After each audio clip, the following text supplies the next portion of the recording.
Good evening, gamers. I hope you're doing well. I hope my mic's coming. It is. Good.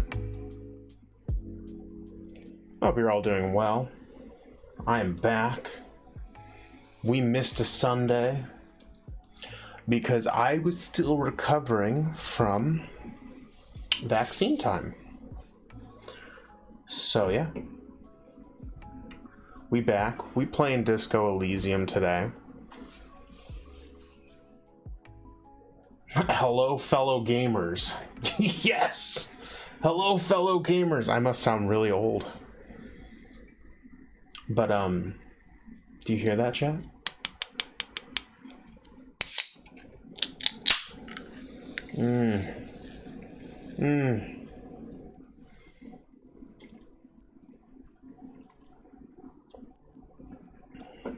I'm sad that there's also no Anime Sunday.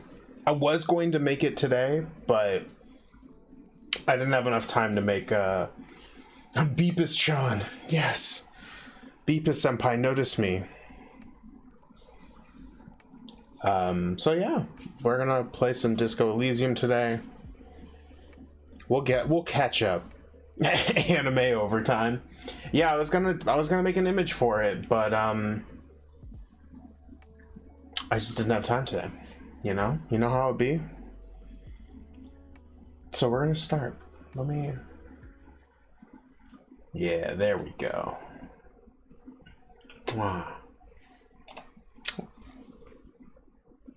Question of the day. I don't know why I thought about this before the stream started.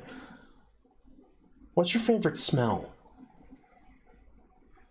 Is it fresh laundry? Fresh cut grass, which is not mine. I heard the fizz and high fidelity. You really stepped up your microphone game. I haven't changed it. I just put it in between the pop filter, so you could probably hear all the good fizziness.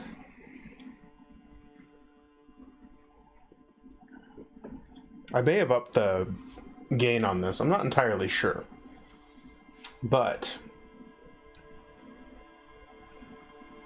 No, I think you just wanted to play Disco Elysium.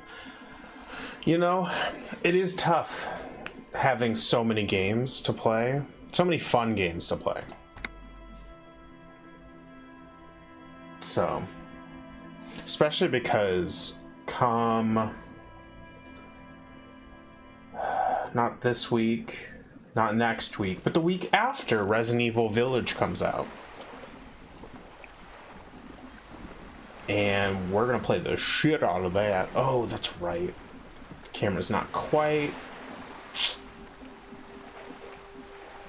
There we go. Let's do that for the camera.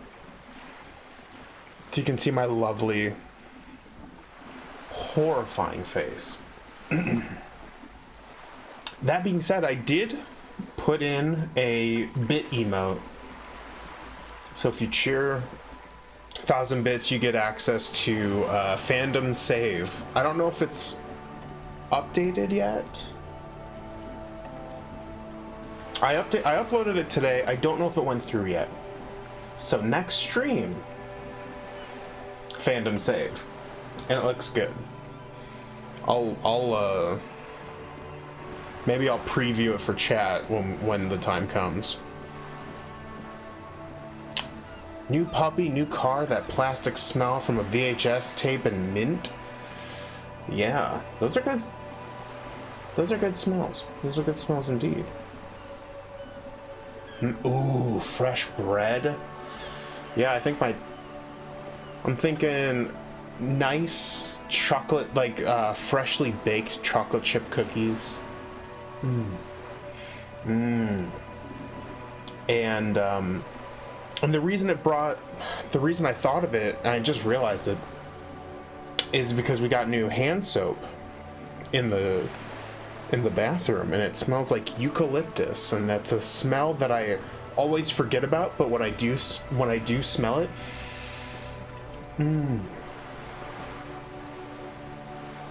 to make some brown butter chocolate chip cookies. Ooh. Yeah. Ooh, fresh coffee as well. I'm not a coffee drinker, but I do like the smell of coffee. So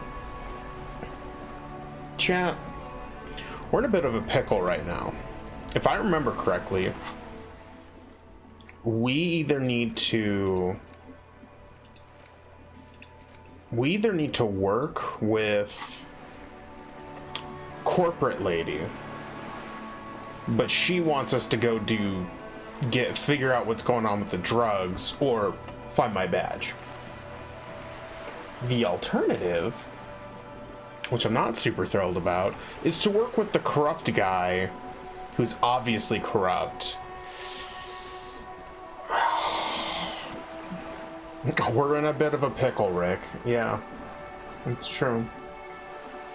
It's very true. So yeah, I'm not entirely sure what we should do.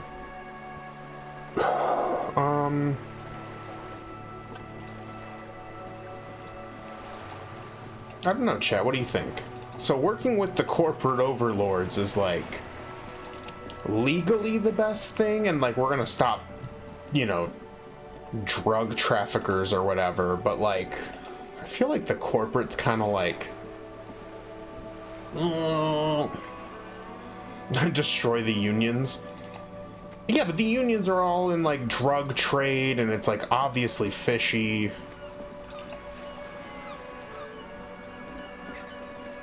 So I don't know, it's that weird gray area.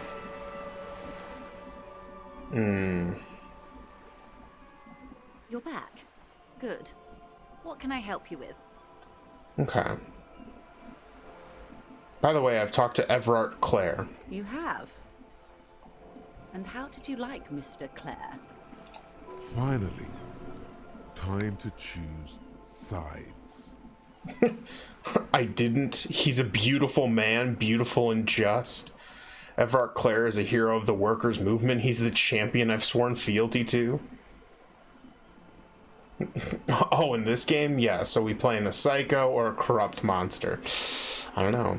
He's a bloated rainbow socialist. I can do business with him. For a socialist, he's reasonable. He's not the champion I have chosen. I wish to swear fealty to you in cause of capital. It's not important if I liked him. I was doing my job. 4. He's a bloat. No, I'm not gonna. Well, maybe that's the.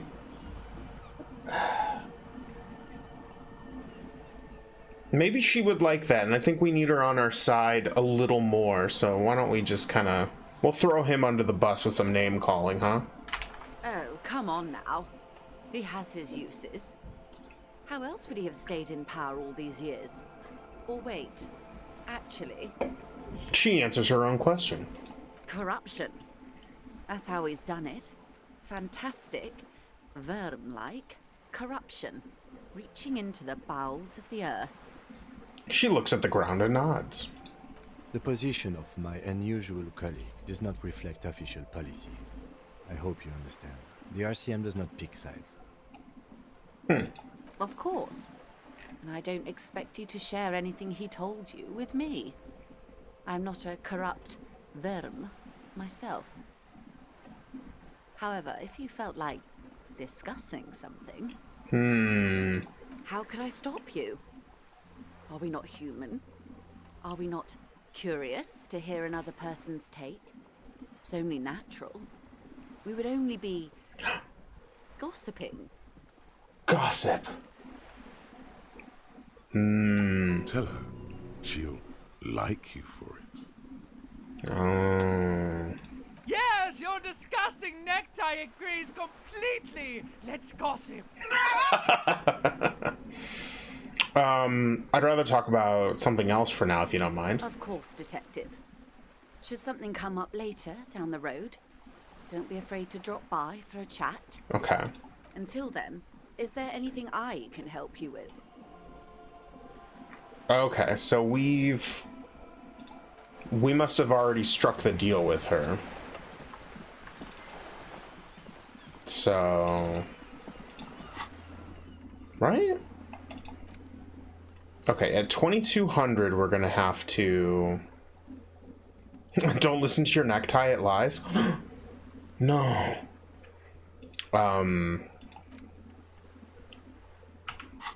Okay, so at 2100 we need to go and talk to the smoker.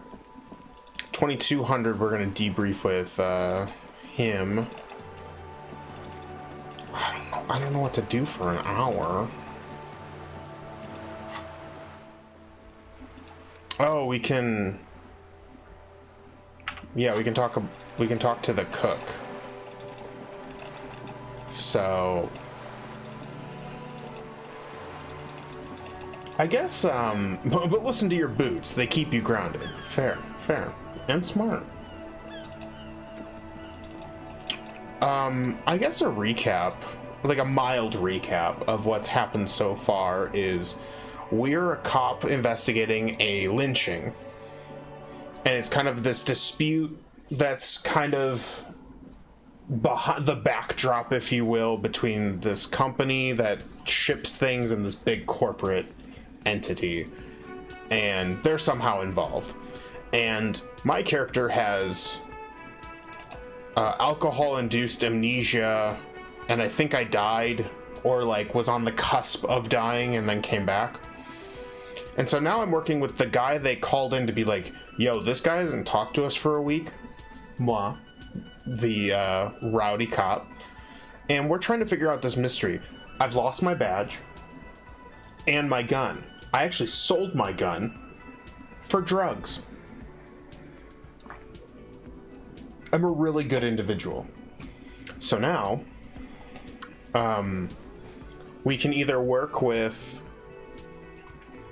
the corrupt workers union, who supposedly is into drug trade and whatnot, and they could potentially help me find my gun and badge, or work with the corporation. Selling guns for drugs, classic. I know. Wait, you're new. Oh, but I can't talk to you. The man ponders his cooking utensils and gives you a little nod, acknowledging your presence. Okay. Leo said you're friends with Manana. Is that true? The mention of Manana gets his attention. He smiles and delivers a whole slew of unfamiliar words and lively gestures. Then he falls silent again. Got it. They're friends. What's in the borscht you're making there? The man says a couple of sentences in that strange language of his, and then seems to wait for you to speak. Let's try. Sorry, I don't understand you. Just one word. Sounds quizzical. Then he awaits your answer with his brow arched.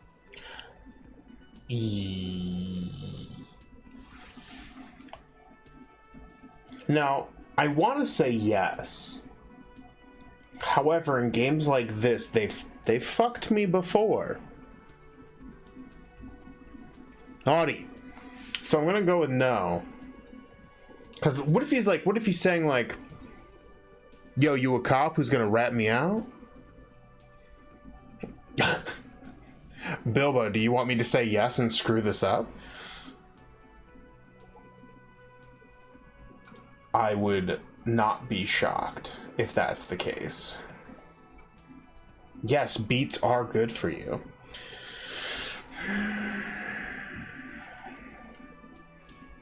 All right, chat. For you, chat, I'll do it. Yes. Horse need more vodka? Oh. He picks up a bottle from the shelf. Okay, so it's vodka that keeps the men happy and in good spirits. Clever move by the Union. Okay. Vodka borscht! I love it, Bratan! Turn it the fuck up and then ask for some yourself. Turning it up seems like a dangerous idea. Honestly, the place is a powder keg.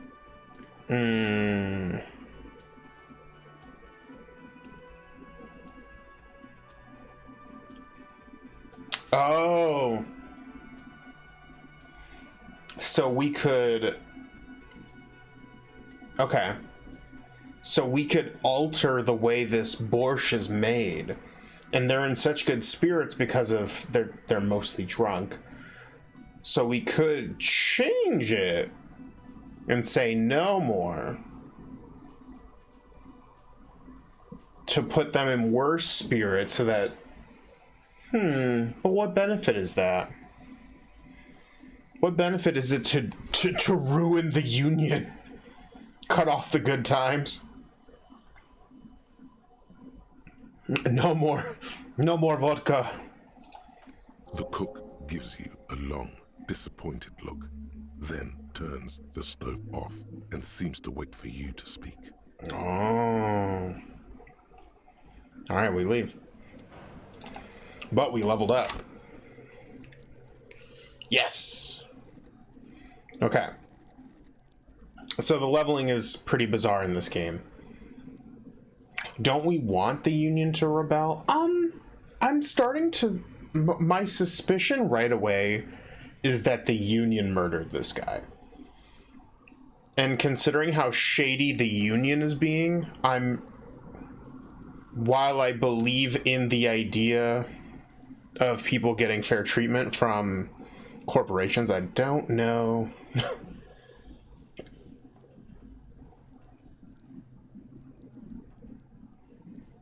I'm not sure. But anyways, the leveling system in this game is really fun and weird. You start with, like, your baseline stats, and you can level them up based on that. Unions murdering snitches is a classic move. It does feel like it, doesn't it?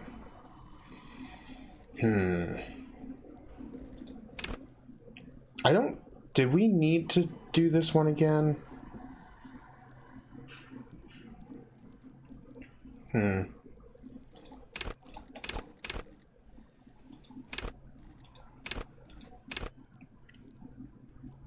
Okay, so that's 5. That's 5, that's 5. This one's 8.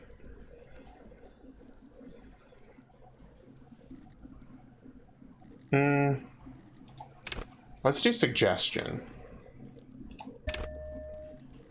There we go. Accept and close.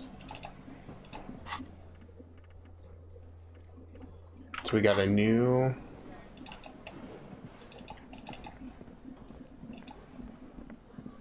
Did we ever...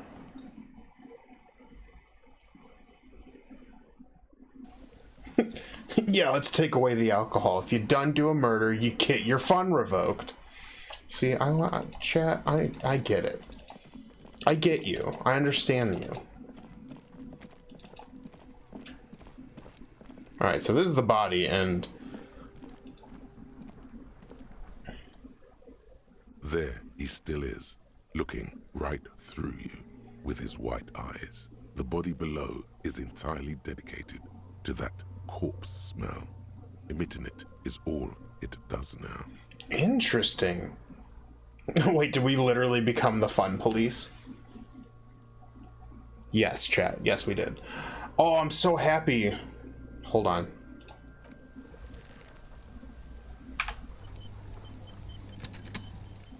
Ignore the quick save, chat. There he still is, looking right through you with his white eyes. As you breathe in, the odor comes Didn't over. even need it. It's a smell of the mind telling you to run, and your stomach to wring itself empty. With your hands at your sides and your eyes squinting, you stand in it. Ugh. Do they always do that? They do after 7 days, yes. We are deep in decomposition here. Okay. The man before you is naked, but for a pair of underpants and enameled boots. His skin is greenish, marbled with decaying veins, and blotched by lividity. A fading web of tattoos covers his chest and shoulders. The cargo belt used to fasten him to the branch above appears industrial in strength. Okay, and let's inspect the boots. The material appears to be ceramic. Its clean white stands in stark contrast to the decaying flesh above the knee. The man wore thick polymer socks, probably for padding. A fine array of interlocking plates covers them. Ceramic boots. Huh. Delicate, and fragile. They feel alien to the world around you, out of place somehow. I'm surprised no dogs came around and chomped that body down. I'm actually not sure if this world has dogs. I don't think we've seen any. Maybe no pups over here. It's a sad world to live in, to be honest. What kind of boots are these? They are armor, no boots. Technically speaking, these are sabatons. Oh. Not even doggos want to get involved with union drama? It's true.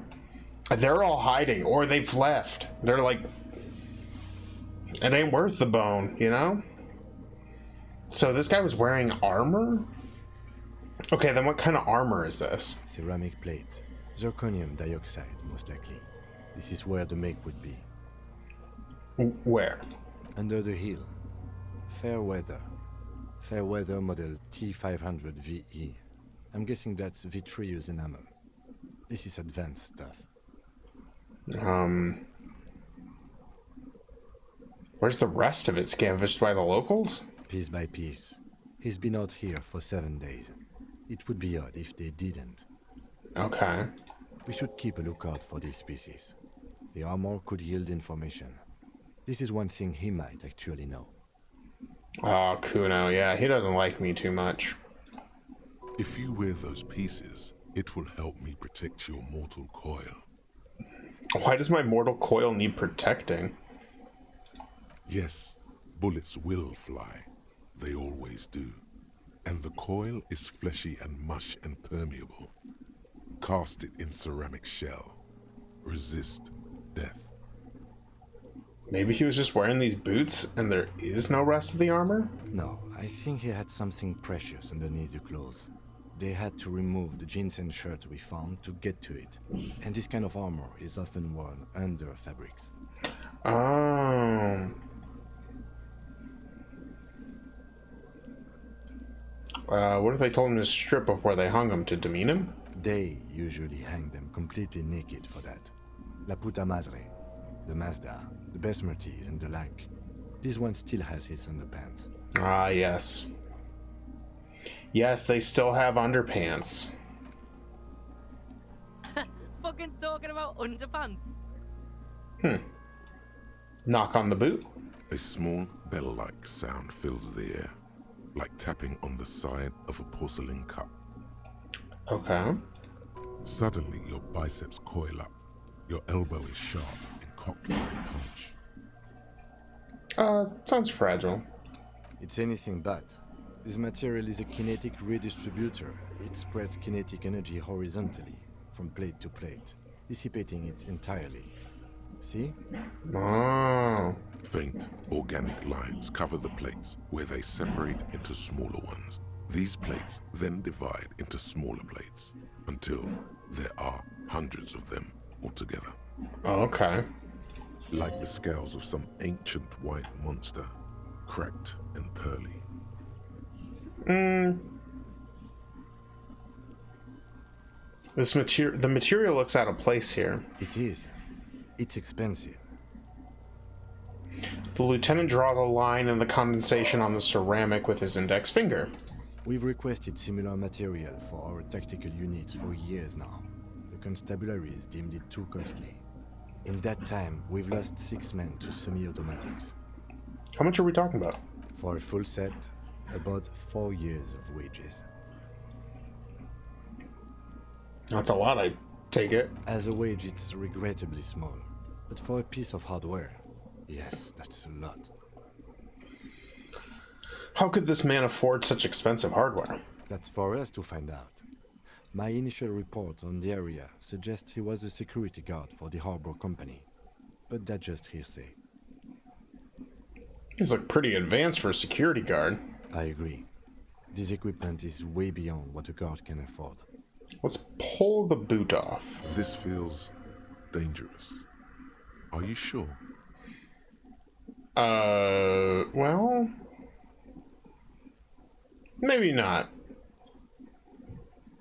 Maybe not? That... Odin, he speaks. Now see... It is interesting that the medium success tells me it's dangerous.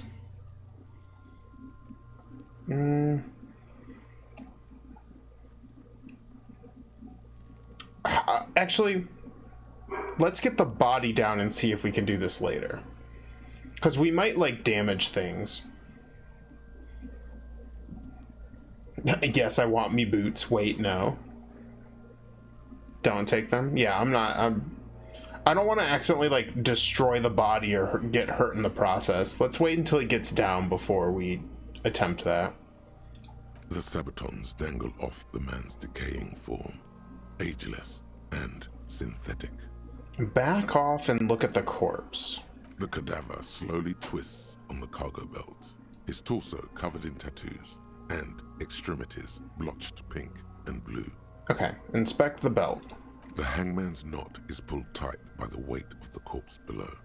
Yellow, hard-edged polyester cuts into his neck. Above, a sliding buckle ties the belt to the branch. Oh my, there's something on the belt. A familiar word that speaks to the thirst within you. What was that? A word? Vermilion, in yellow letters, along the length of the twisting cargo belt.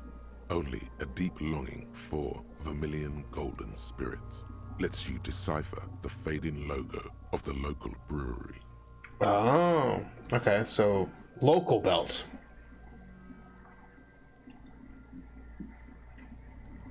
They would have been taken first. Must be a reason why they haven't. That's actually a good point too, and something I didn't think about is, like, usually footwear, if you're desperate, would be the first thing you want, because shoes are pretty easy to, especially like old and damaged shoes. Yeah, it doesn't make sense that the boots are the only thing that's left. This is a bad time for a drink, right? Extremely. What kind of rope is this? It's not a rope, it's a belt. Industrial strength. The kind used for tying cargo to lorries. Yeah. Like in a circus. When the circus leaves town and they tie a black-spotted giraffe to the wall of a carry pen. Like in a harbor? Yes, it looks like they use whatever was on hand, paying no attention to not incriminating themselves.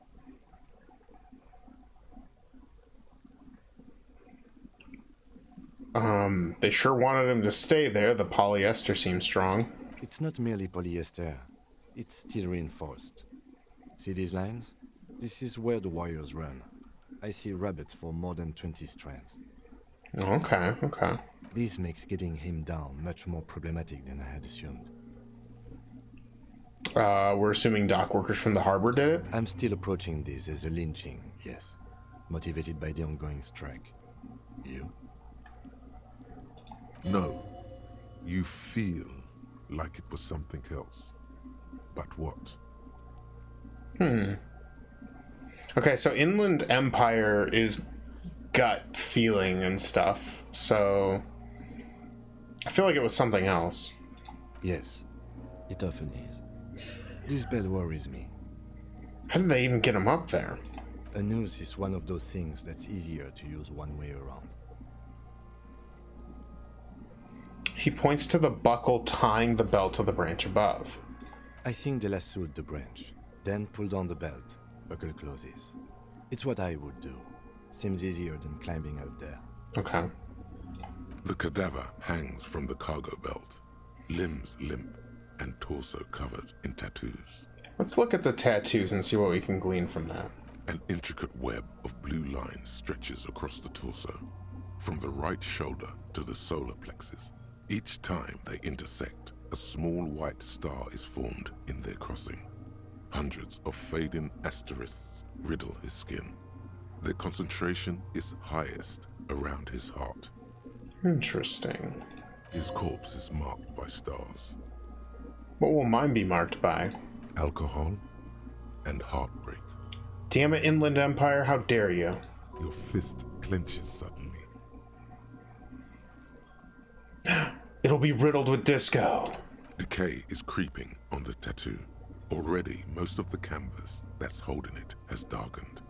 Now, it disintegrates slowly, letting out a stink. Ooh, is this a map of the night sky? Is this a microelectronic system? Is this a national pattern? I feel like it's either 1 or 3, chat.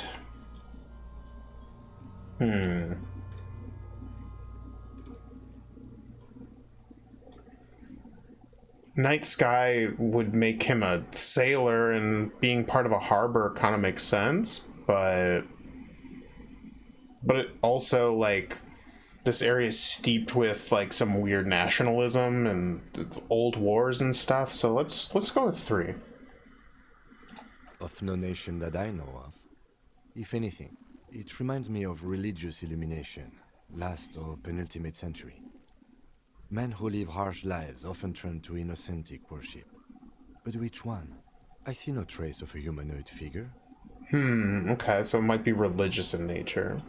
The pattern does not stir patriotic or religious sentiment in you. What it does is speak to the wounded, limping animal, the male in particular, unable to communicate in anything more than grunts. It's impossible to tell if its advice is right or wrong. I'm missing something here. So am I. A sudden ringing fills the air as the lieutenant pulls down the zipper of his orange jacket. He takes a thin piece of milled aluminium from his coat pocket and pulls it open. Sounds like a sword being unsheathed. A small lens appears. Some sort of camera. Let the lieutenant work. Shit, Kuno! What the fuck is that? An instant color camera. He produces 2 metal-capped ampoules, and clicks them into place on the side of the apparatus. A thin slot shines there. This is the first time he openly acknowledges the kid's existence. Interesting. I have only 2 ampoules, so nobody move. I don't want to waste one. He points the camera at the corpse, peering into it, the lens and adjusting. Then, A sound, a shrill flash, followed by the breaking of a small ampoule of glass.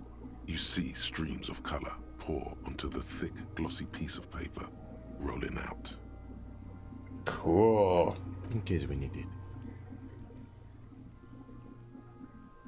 The lieutenant says and shakes the paper, letting it dry in the cold wind. On it, a color-perfect copy of the dead man's tattooed chest. What do we need this photo for? It contains insight to the victim's person. By his build, I'd say this was a man of physical violence. The story he wanted his body to tell was important to him. It is his letter to us. Someone should decipher it. We'll need to show it around. Okay. Say nothing. Here, a souvenir. Don't lose it. He hands you the piece of rolled up photo paper. It's no larger than a pack of cigarettes. Don't lose it. The glossy-eyed corpse looks by, his mouth mute and his skin as colorful as the chemical rainbow on the photo paper, teeming with opportunistic organisms. Ew. Look him in the eye. His eyes are milky white and blind to the world, protruding comically from their sockets.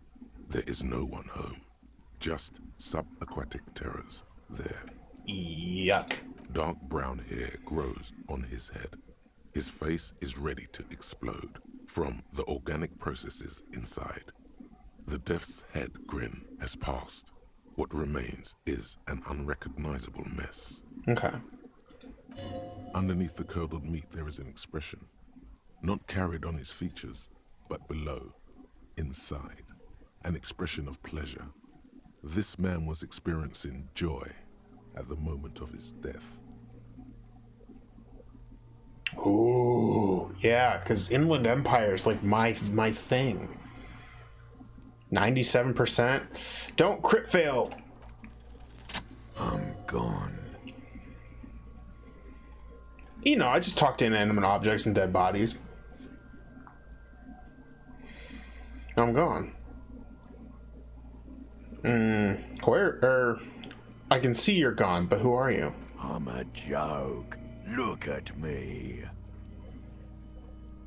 There's nothing funny about you. There is nothing funny about jokes either. Who were you when you were alive? A killer. A motherfucker. And a killer. Takes one to know one. I have another question for you. Go ahead, Kobo. Why were you feeling pleasure when you died? Maybe I was getting my rocks off. First, do you have to speak like that? What dialect is that? So, you were feeling sexual arousal when they were hanging you? Do I look like an erotic auto-asphyxiation type to you? No. Captain Copodromo, I fear we are drifting away, fixating on sexuality again. Let's go with a simpler question.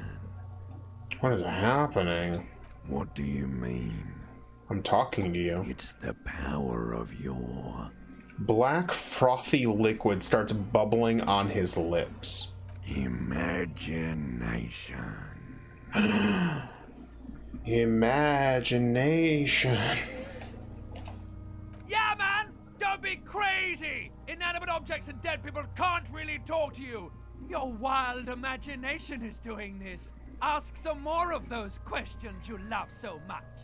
Necktie, I've had it up to here with you. He loves those.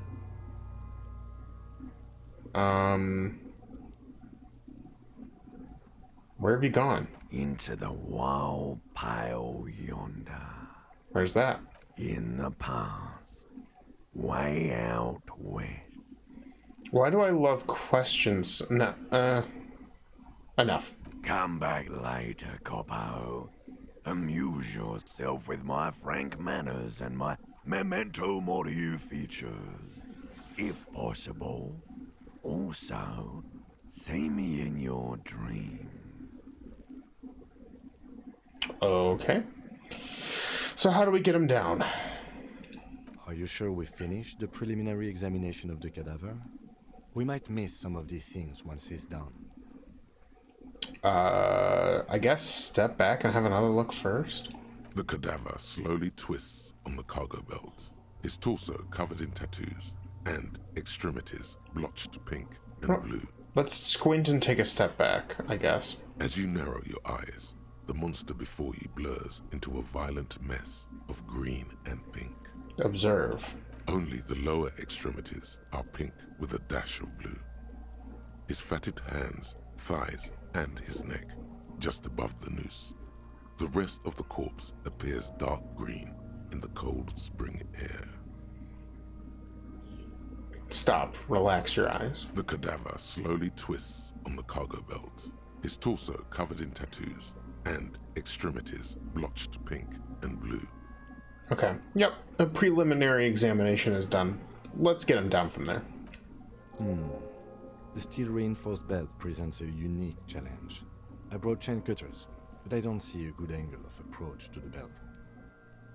The cadaver is a good 1.2 meters up. Neither one of us can reach the belt without assistance.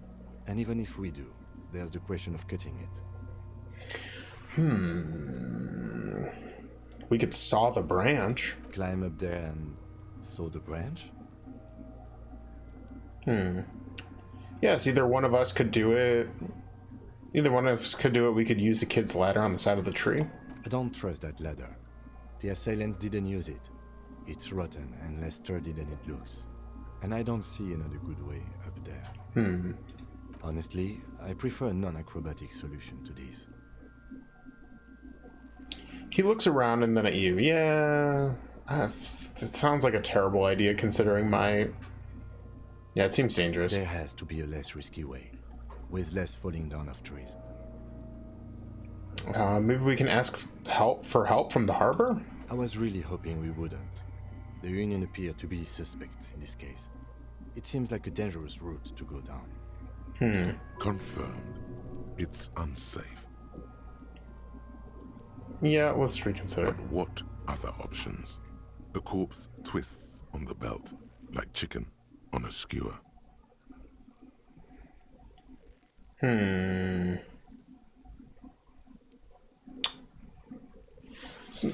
really good options, huh, chat?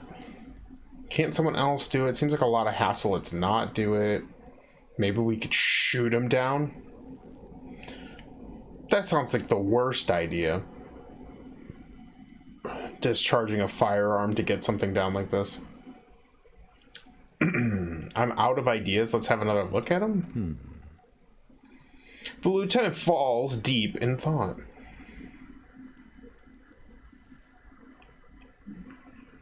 Well, we definitely don't have all the clues yet, I think, in this situation. So let's... We'll come back to this. We obviously have more... Oh, but Kuno might know more about what's going on.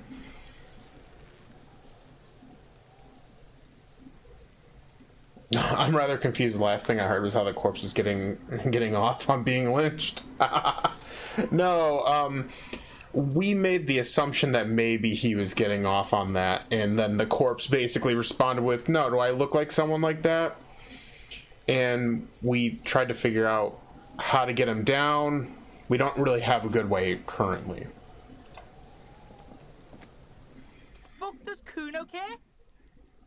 So we've talked to this boy before, and he was a big old dickhole. I want to discuss the body with you again, Kuno. The fuck about it? Where's the rest of his armor? Kuno doesn't give a shit about the armor. Why would anyone make that assumption? Because I just like clicking buttons. I don't know what this game wants from me. How come? Kuno's fuck gimp's got one big thing wrong with him. He's a fucking mutant. A mutant? Look at him. Fucking growth hormone shit. He's a giant.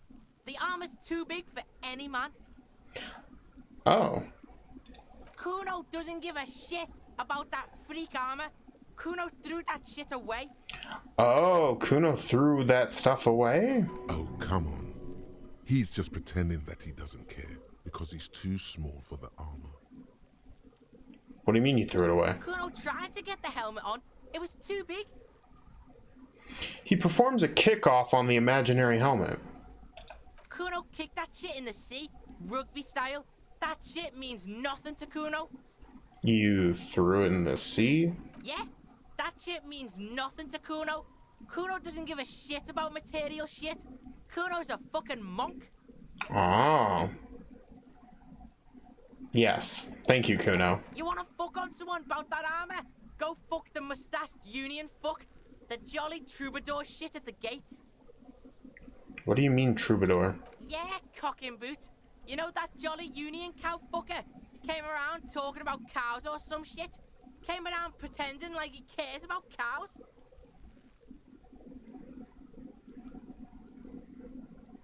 What? So yeah, he's the one you want to talk to. He's fucking crazy about that armor shit. Coming here pretending like he likes cows. Trying to catch a peep at Kuno's armor. Go to the gate. Ask him yourself. Oh, is he talking about the big dude? Kuno reminds me of all the high-strung stoners in high school. That seems right. I don't think I knew any high-strung stoners in high school, but he's giving me that vibe. Yes, this troubadour has it. You can feel it. Okay, more on the later. You're testing Kuno's patience here. Get lost. Rude. Okay, I'm off. Kuno doesn't fucking care. God.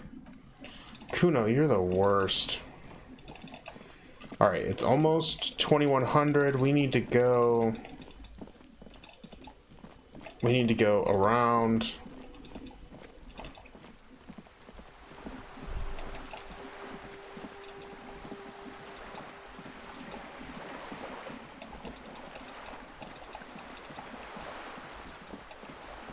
I was about to say something similar.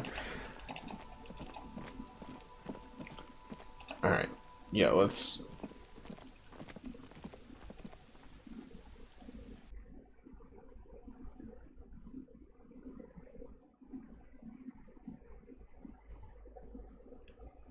Okay. And then balcony.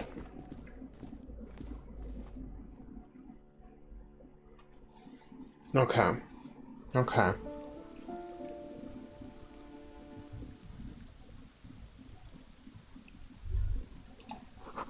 A maroon glow of light pollution rises from the east. You hear distant traffic. Night is falling on the city. Yes, I'm aware.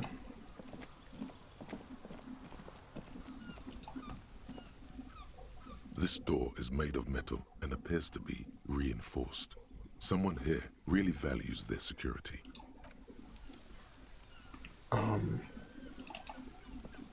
I don't remember how time passes in this game. Do I gotta talk to somebody? I feel like that's how time passes, is having conversations with people. But I could be wrong. So let's just try to stay. Talk to Grandma. Give me a moment. Who are you? I'm no one. Just an old woman who cleans these hallways. Okay, do you live If you here? could cook, it's barely bigger. And all she gets, too. The coastal wind beats down hard. Ask away, policeman. The hell? She really doesn't like those nut. Oh, I might need to... I think I might have to find somebody who I haven't had a conversation with yet.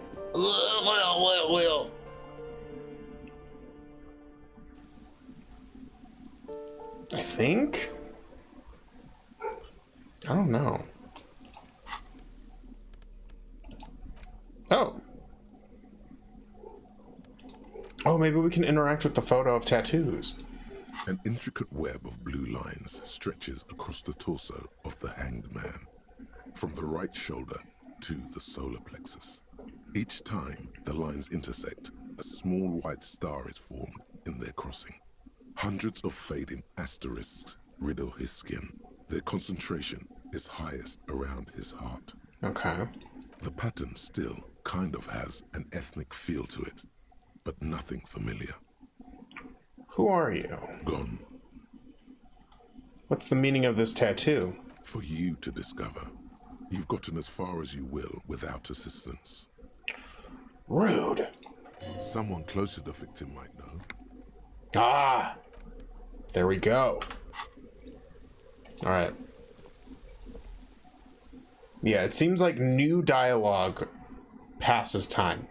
Which is good for a game like this, because I assume time is going to be super important.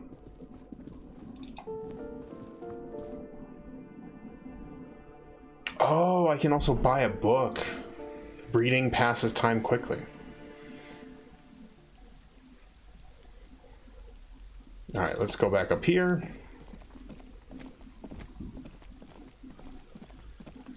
This door is made of metal and appears to be reinforced. Someone here really values their security. Okay, we'll knock. No one answers. We should return tomorrow. Tomorrow at 9 p.m. Oh, tomorrow?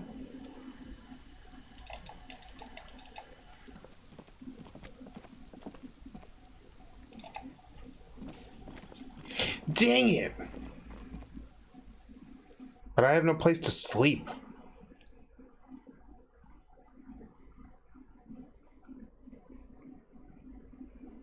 Because of course, like a ding-dong, I've destroyed the hotel that I was sleeping in.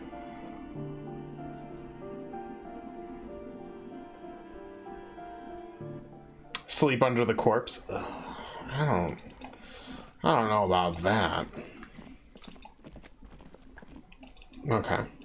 Let's, got no reason to talk to that girl. She's just as bad as Kuno.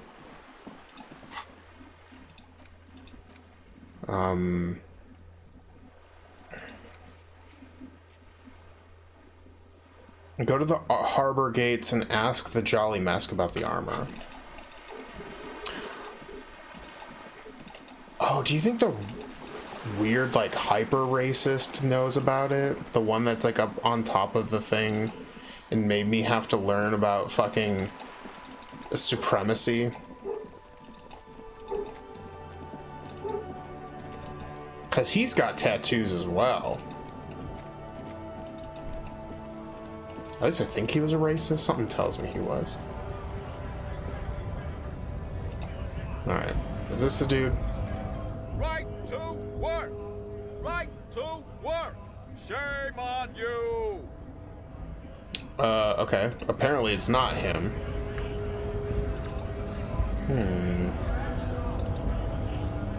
Whisk me away to a world of fantasy. It's not what you're gonna get here, unfortunately. So, how'd you like our harbor? Not approvingly. It's but a rest area on the path leading across open plains. He's only a fantasy racist. Right. You talk to the boss, eye to eye, like men of the plain. If you have any more questions, I'm set to talk. Hey, you're the man in boots at the gates. Kuno said you know about the armor? The little boy had the good on his promise. His promise? To get me into trouble. To sick the pigs on me. Pardon the choice of words. Not mine. Ah. What happened? I was asked to look into that armor situation. Official Union probe, you know. Track it down, see who took it. Did you? At first I thought, why not? Maybe the pieces can feed the strike. Buy us a few more days under the sun, you know? Okay. So I went to this boy. He said he'll make me his prison bitch. He's got eyes everywhere, the cops in his pocket, and he's the king of Jamrock. He's probably talking about Kuno. Serves me right for doing menial footwork. I dropped that probe right then and there, and it still got me into trouble. One bad move is all it takes. So Kuno used us to what? Scare you? No. The probe into the armor. What did you learn? I learned that people don't want to talk to a drunk Union man about some armor. Oh. What else? Not much. Technical stuff mostly. That was the interesting part. What sort of technical stuff? I did some research into this armadura. Let's say I have friends at the library. I didn't get into the material science, just how it comes off. He explains with a wry smile. How does it come off? In parts. 4 in total. The helmet was the first to go. The kid says he tore it off and kicked it into the sea. I believe him. The boots were still on the guy last I saw. Too hard to remove. Interesting. So, as I count, there are 2 parts missing. The gauntlets and the cuirass. This is where I left off. Too much hassle. More like a job for some militia. Okay.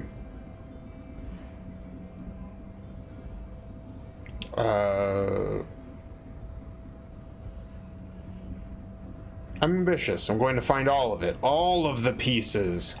All of it? There are junior officers out there, eager to prove themselves. I would leave some for them, and I would leave the boots to processing, but okay. Let's find all of it. A mesquite epic then, all across Martinez. I hope it will be a real bonanza for you. So Kuno used us to what? Scare you? It's a minor nuisance. It's all good. He contemplates taking a swig from his flask. He thinks, not yet. Better to get this business out of the way. Sweeter then. Thank you for your cooperation. No problem. If you see that kid, thank him from Call Me Mañana. Thank him for showing me the way. He finally takes a swig from the flask. He is sincerely grateful he is not tracking down pieces of armor right now. Any idea who killed the hanged man? The mercenary, eh? Who could have killed him? That's indeed the question. Why even do such a thing? The harbor is a prime area of suspicion. In your opinion, are the dock workers involved in the killing? What a thought. Why would noble workers resort to such a thing? Unless they were pushed, of course. Pushed how? Your dead guy was an enemy combatant. Hold up, what does that mean? He was an agent of the opposition, attempting to undermine our honorable efforts. Did you kill him? I ain't the murdering type. But that's just me. Large organizations like our union have all sorts of men, with all sorts of skills. Manana. He means a more violent faction could easily take care of such a thing. I see, I see. Understood. This has been of limited use. Still, thank you. No problem. I wish the best to you in your search. Sure, I'm glad it's not my search. Good talking to you. Gotta run. Okay. So we figured out some stuff about the armor.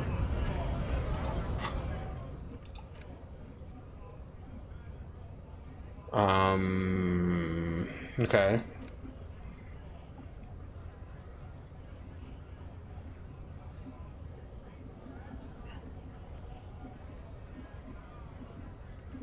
Get the body down.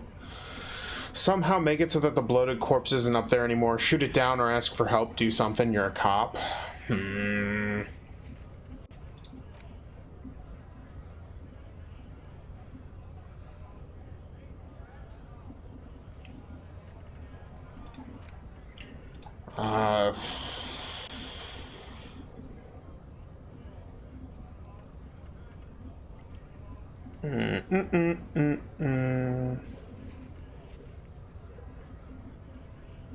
Okay. See, did I not talk to her? I thought I'm supposed to figure out who's doing drug stuff, but I have a certain set of skills. Fair. I always pegged Pyrite for being a mercenary assassin. Stop. Between those trucks down there. Smokes. Go get them. Oh. Smokes. Interesting.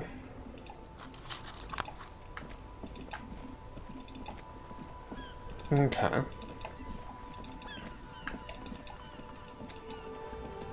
Oh, have I talked to this individual?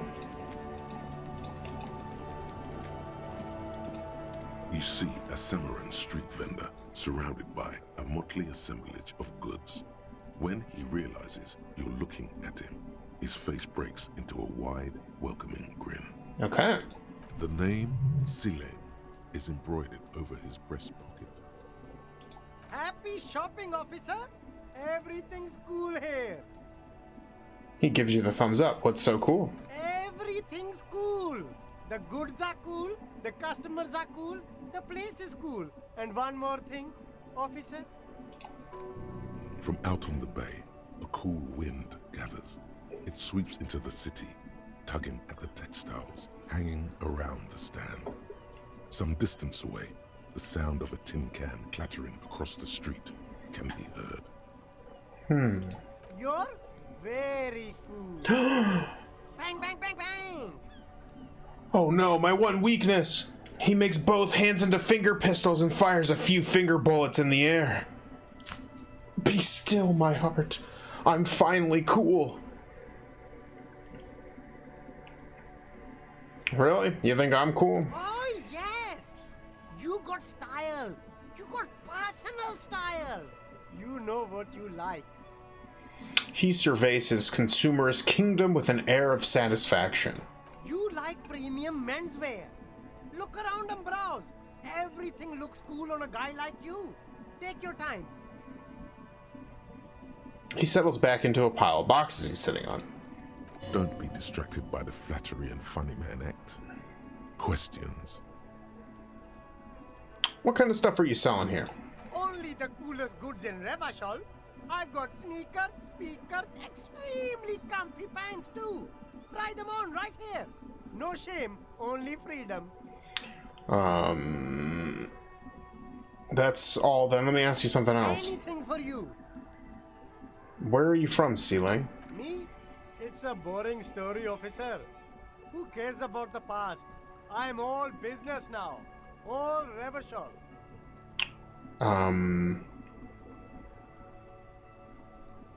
But you're not a local, are you? Very sharp, officer. I'm Serais, from the Sigai province of the Serais Empire. The apricot suzerainty, you know? Why is it called that? Lots of apricots there? The apricot suzerainty is what the Seaguy archipelago is commonly known as in Revachol. It's a bit of a fraught term, I'm sure you understand. Oh. No, apricots come from Seaguy. My grandma used to grow them. But Seaguy is a shithole. That's why I came to Revachol. Here's much better for an independent entrepreneur. Less laws. Oh, okay. Speaking of, why not support an independent local entrepreneur? I send half my profits back to my grandma in Seaguy. Well, if it's for his grandma, you should buy a lot of things. I'll look around, thanks. I don't really have money, so bye.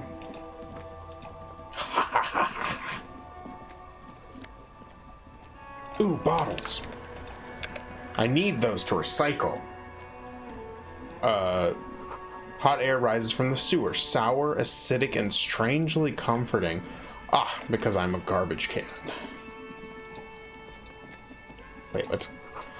A helpline to the company that controls the drawbridge. Okay, and that's where this was. Alright. Alright, Pyrite, I appreciate you being around. Hope you're enjoying your time. Alright, I have no earthly okay, do you think maybe we talk to the person now? Okay, we got cigarettes. I'm not gonna use them, but we have them.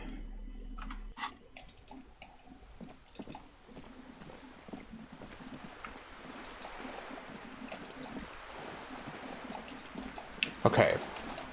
Maybe this is what we did at the last part of the stream, like we went back to talk to her, and because it wasn't apparent right away,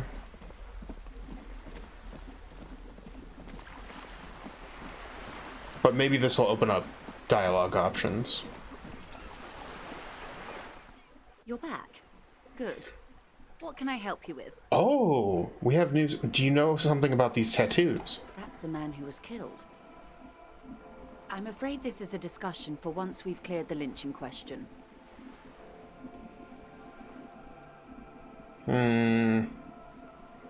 Alright, fine. Let's return to it later. Better not tie the fourth day to the bat stay on this. I hope there is something else I can help you with. She wants to answer the question. Protocol keeps her from it.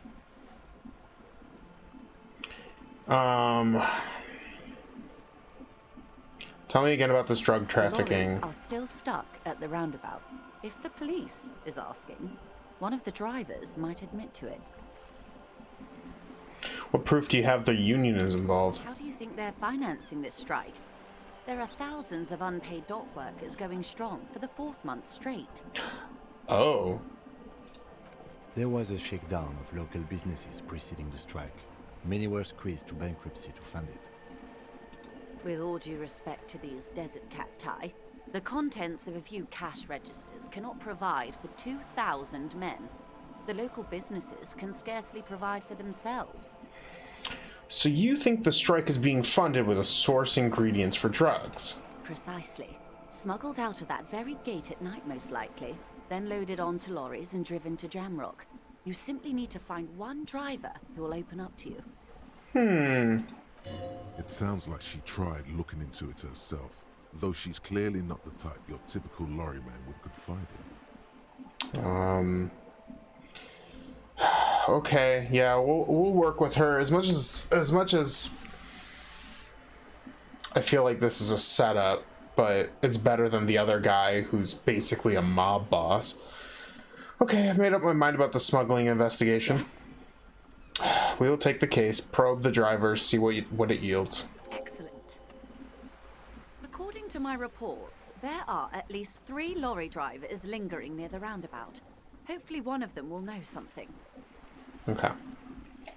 It may come to nothing, or it may just blow the case wide open. I suspect the traffic jam won't disperse for a few more days. You should have the time you need. Okay. In the meantime, let me know if there's any other way I may be of assistance. Alright. Now we have this quest.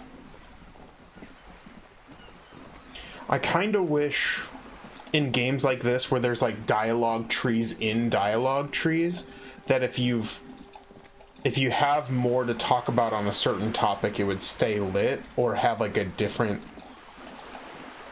color to insinuate that there's like a choice that needs to be made. That would be nice. Nice little quality of life thing. Well, we know the one guy is pretty... We're pretty cool with this guy, I think, right? Hello again, my man. What's on your mind? You seem like a man who knows about drugs. Ah, man. Me and narcotics go way back. Had some good times surfing the psychic waves of my own consciousness, you know? Nice. But those days are behind me. There are other addictions in my life now. Why the inquiry, my man? Just be straight with him. Okay.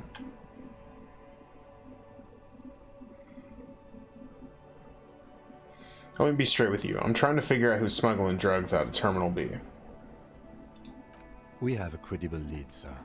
Someone on this roundabout is waiting for a bulk shipment from the harbor to load it on their lorry and drive it to Jamrock. Not me, man. No way. I don't need any trouble. Shit's bad enough anyway. This jam's got folks up in arms, and I'm afraid it's headed toward a conflagration. Who do you think could be conducting the drug trade then? Look, man, I try to stay away from the criminal underbelly of Revachol. I'm a guest here. You really need to find another man to probe with those questions. Oh, okay. That's all for now. Bye.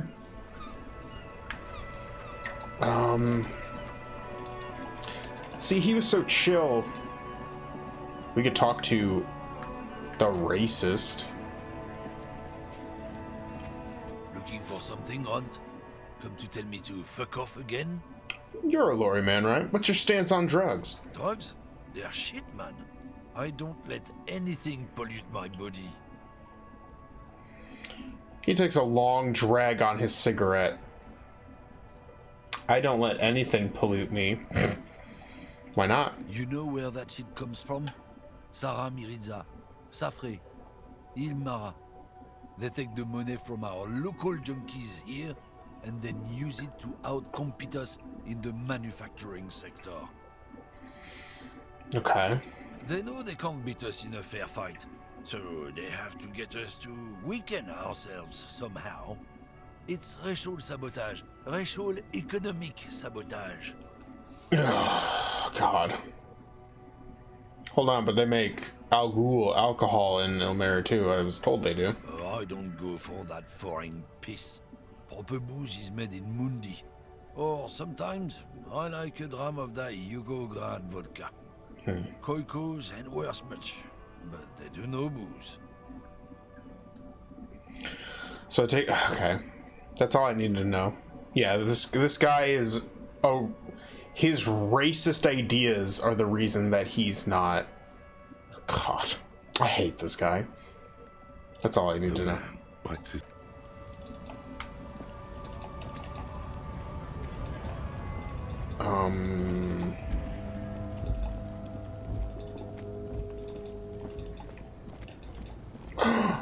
Do you think Grandma? No, not Grandma. The woman still has her eyes fixed on the photograph in her hands. In the background, the radio plays. No response. Wherever this woman is, your words fail to reach her. Okay, nothing to do here. Because I know if I snap my fingers, my partner's gonna be real butthurt about it. A lorry stuck in the traffic jam. This big, heavy Grad-made machine is well kept for such an old machine. Oh yeah, this is how we figured out. I guess let's talk to this dude. Right to work! Right to work! Shame on you!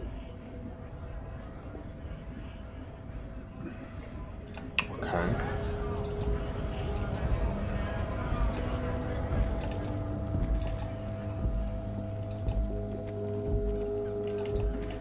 Maybe it's the guy who sells the clothes? No, but he's our friend.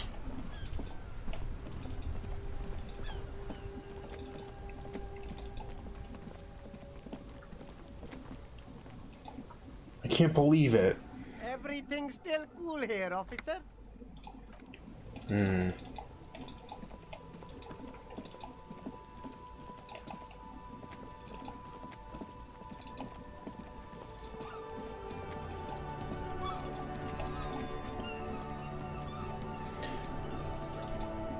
Alright, are you a lorry driver? Hello again, officer. Never. Oh, maybe there's one in the Whirling in Rags? Maybe it's like a new person that showed up?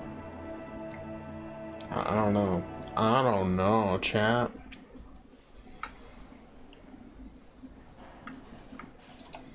What about this guy? What about this guy? The worker is in a deep slumber. Perhaps he's on his way to where you just came from, into the primordial darkness. That's locked.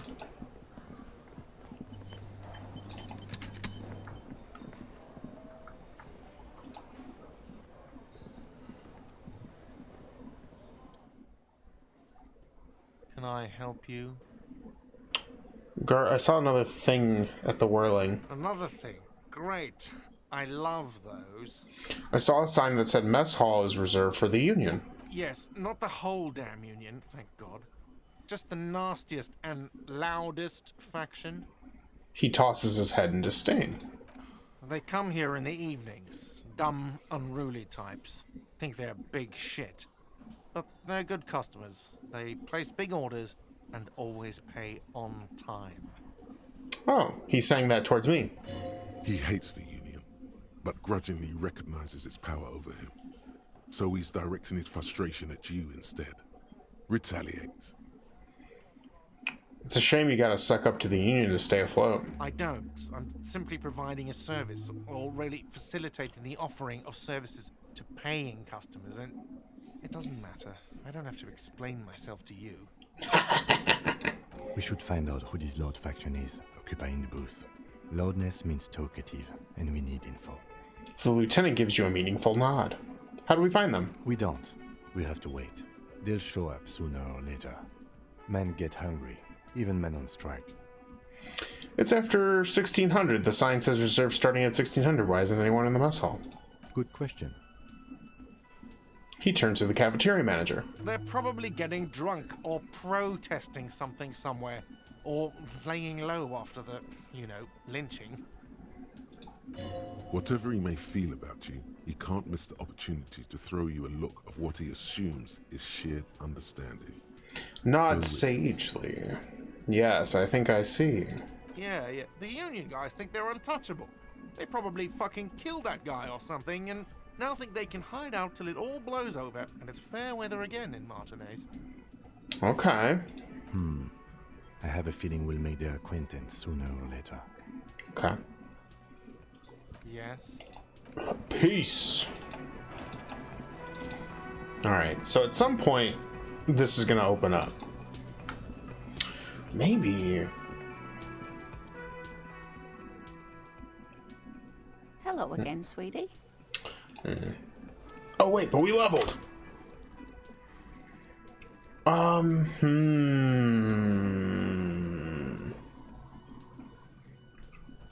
Let's do...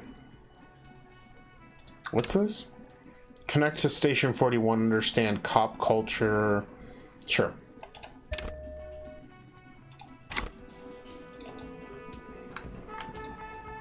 Alright. We gotta talk to lorry drivers. But we don't know any lorry drivers anymore, chat. I think we've really kind of exhausted all of our...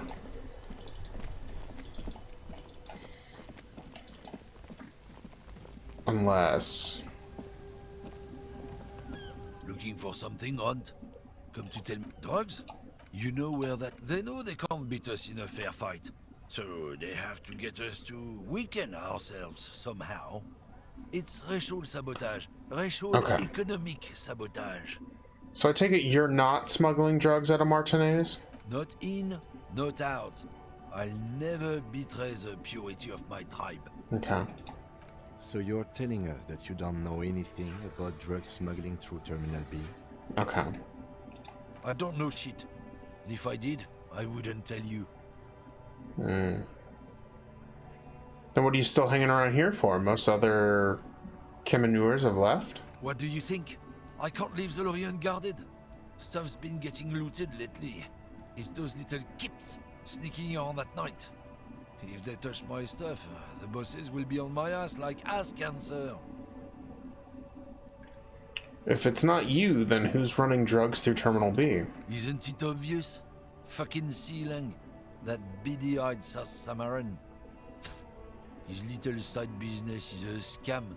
I wouldn't be surprised if he was peddling drugs as well.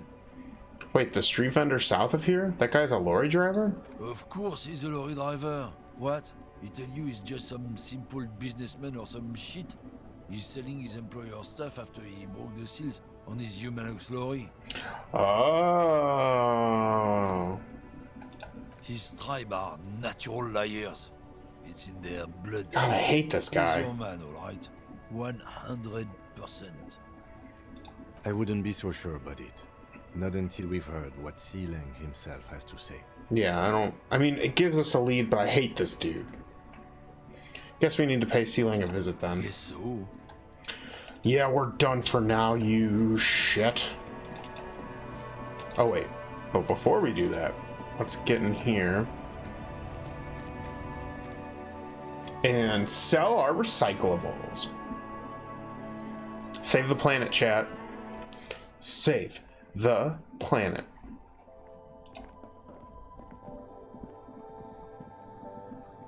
The tear machine stands in the corner. Your bottles clunk into the machine. Yeah. Got myself 14 buckaroonies.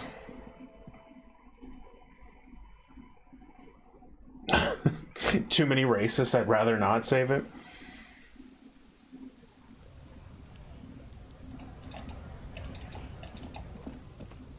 Alright, let's talk to Sealang and see what he has to say about drugs. Maybe we can play it cool.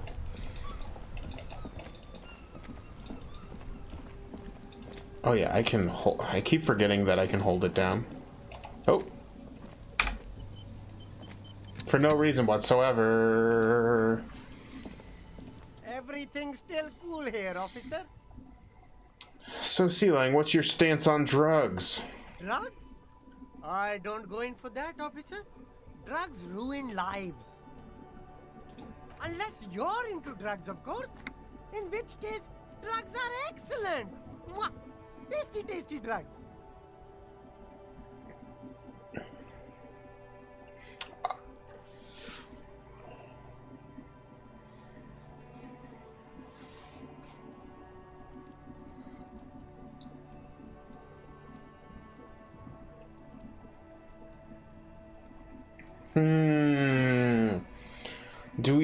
Do we play along and say I'm super into drugs?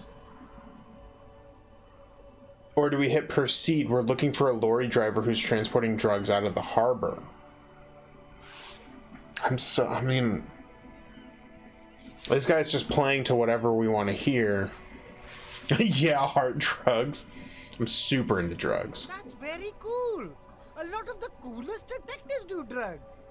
Sadly, I don't have any drugs on sale. Or at my home, or on my person. Okay. Oh, then in that case, we'll proceed. We're looking for a lorry driver who's transporting drugs out of the harbor. That's even cooler. You investigating that and all. But I am not a lorry driver. I'm just a street vendor. I don't know anything about that. But you are a lorry man. Another driver has identified you and your lorry. Who said that? It's the fat racist, right?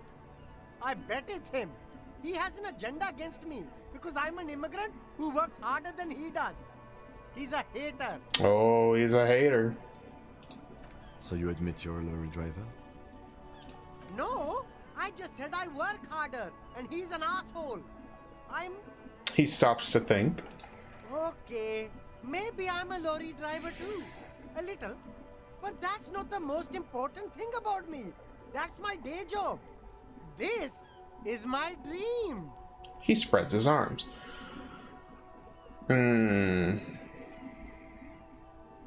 So you forgot to tell me? Exactly. It's such a small part of my life. It's in the rear view mirror now. I'm climbing out of that hole with ingenuity.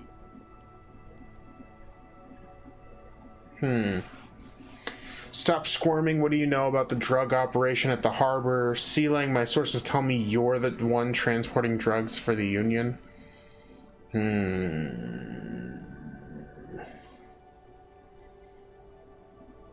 don't know, chat. One or two?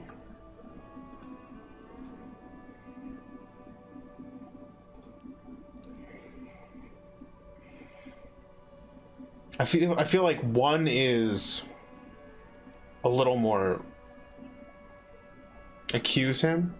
He is squirming quite a bit. Let's see if we can put the... Let's try it, Bilbo. No! That's insane! It's the fat hater.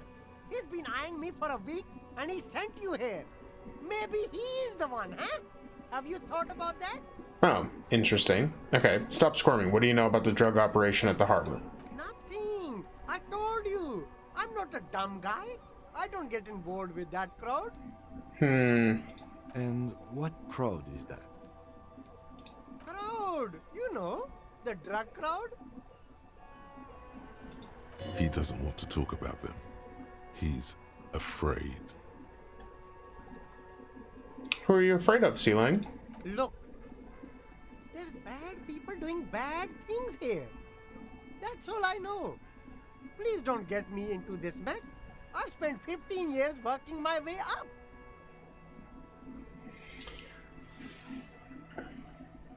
If you don't want to get into this mess, raise your voice. You have to give us a reason to move on. I don't... So if I'm to believe this guy, I feel like 2 is the right option.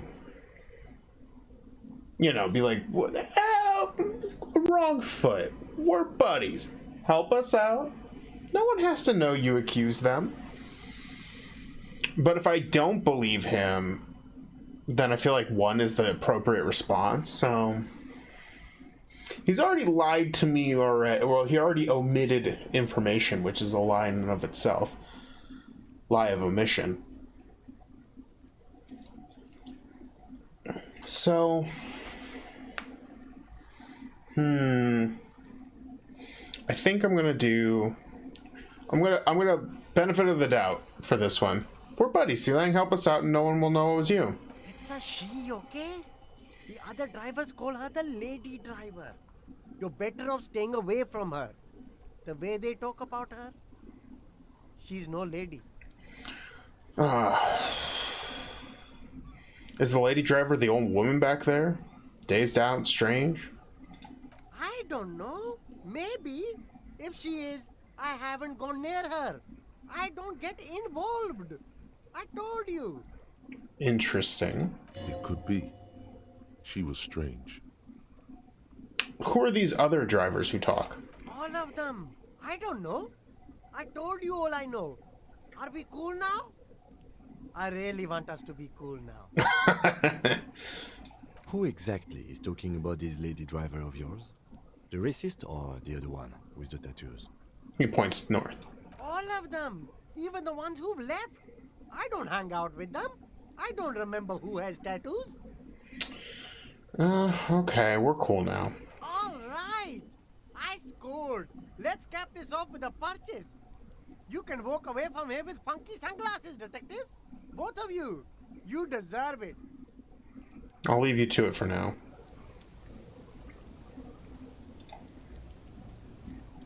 There's a pile of cheap sunglasses in a small box. A variety of shapes and colors. You like sunglasses, officer? I've got the latest styles right here. The vendor takes a pair of sunglasses and sticks them under your nose. Stylish shades, huh? They'd be even more stylish if you paid for them with net worth. Go over and ask him. Rummage through the box? These are all boring. Boring third-rate ho-hum sunglasses made of cheap Syrahese plastic. The kind of plastic that melts in the sun. Oh. These are all first-rate sunglasses. Premium design, superb material, very cool. UV resistant. These will definitely keep your eyes safe and cool while doing your dangerous police work. Give me those shades you recommended. Abort. These are hideous. What's more, they don't even fit your face. You can feel them pinching your nose and chafing against your brow. Damn, officer. You look like a mega secret spy. Very secret. They're practically made for you. I'll let you have them for 2 real and 50 cents. They're perfect for concealing your bloodshot and baggy eyes. No, you are definitely not buying those. You're right, I'm too sensible for those. Are you sure? But they look so good on you. I'm gonna You should leave. think this through, officer. I'm gonna leave for now. Yeah, alright, let's talk to the lady who hasn't been talking to us this whole time.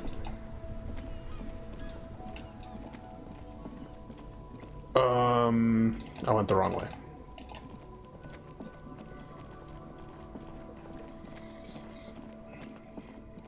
Like, this mystery seems kind of obvious. Like, I kind of have a feeling it's the workers' union that's responsible, but I feel like that's like the red herring, right? So, like, I'm just super confused as to who is involved in all this. The woman still has her eyes fixed on the photograph in her hands. In the background, the radio plays. Snap your fingers. If you want her attention, you may need to be more forceful. Snap your fingers twice. Where am I? Who are you?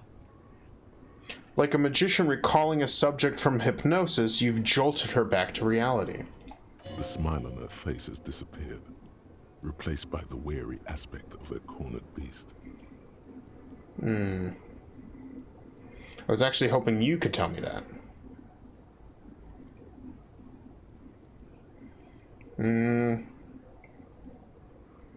Are you alright, ma'am? You were out. Never mind. I remember now. I'm still stuck in that traffic jam in the 50s. She adds with contempt.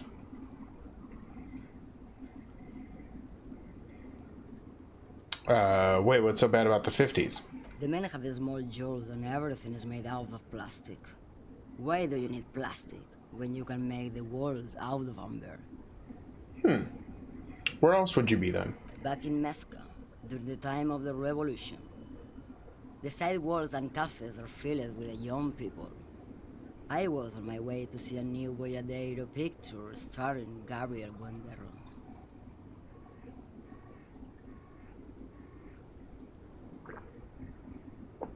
Okay.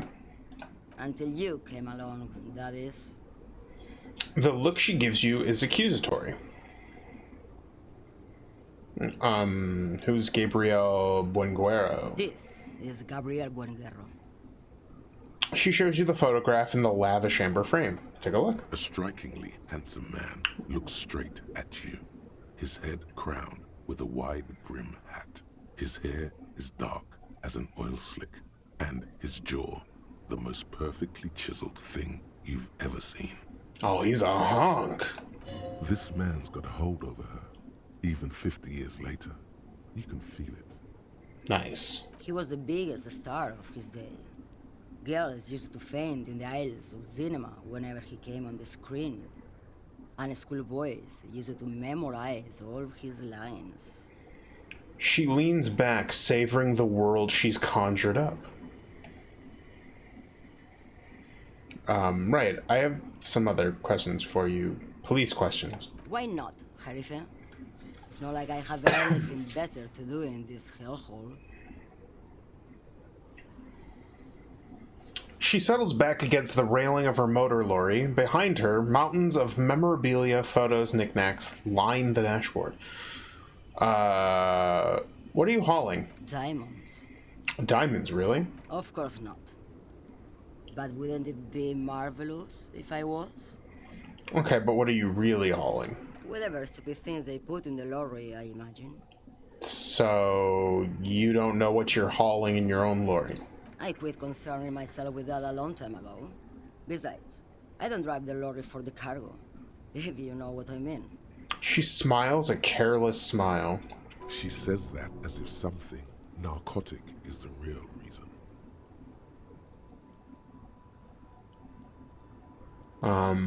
What if the cargo is contraband? Then it's contraband, Lawman. What? Do you want to take an old woman in? Be my guest. Lock me away like Bad Hand Hermenegildo.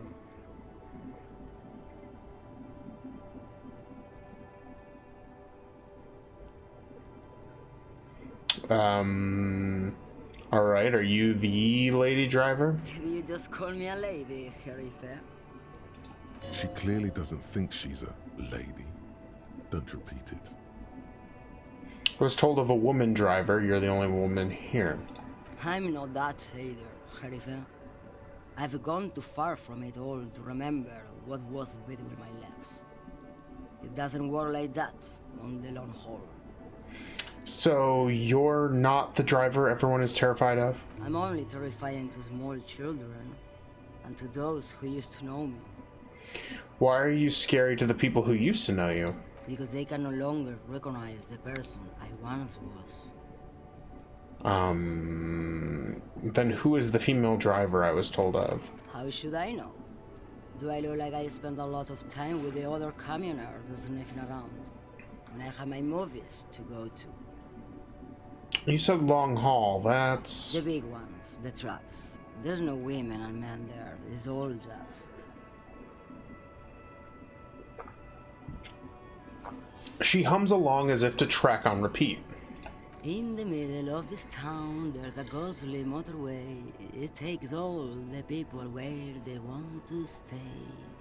You feel very cold suddenly, as if standing face to face with a terrifying adversary.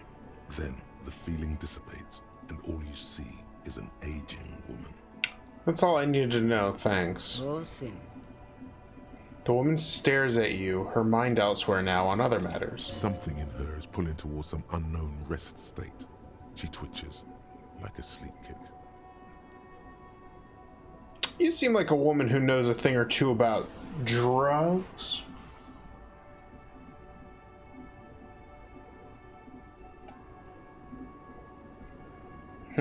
Sure. What do I need drugs for, Lowman? What I see, what I feel. The great adversary, no drugs can compare. The adversary? Yes. There is a protagonista and an adversario. I am on the side of the adversary. There's no coming back from that hole. Huh. Okay. I don't like the sound of any of that. Sounds like a horrible drug. The worst one of them all.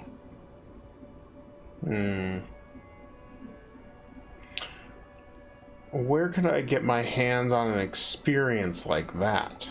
If you don't know, She flicks her wrist in a gesture of casual dismissal. What is it that you're hauling exactly? you're man, Lowman. What of it? Okay, let me put this in another way. What are you... Yeah, I'm just gonna keep... Okay, let me put it another way. Are you smuggling drugs through Terminal B? Maybe. Probably not. Makes no difference to me either way. You said earlier you don't know what cargo you're hauling. Could it be drugs? Just this month, I made half a dozen trips from Saramiriza to Grat. The U41A. What do you think they take from Saramiriza to Grat, Lowman? I don't know, that's why I'm asking you. It's diamonds, Lowman, obviously. She grins. Damn this. Make her answer.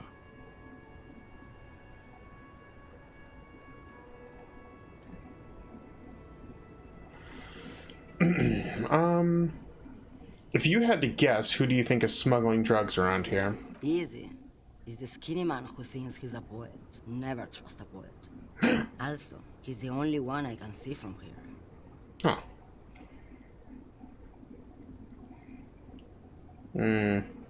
I didn't ask you about I don't know. This girl's giving me the runaround.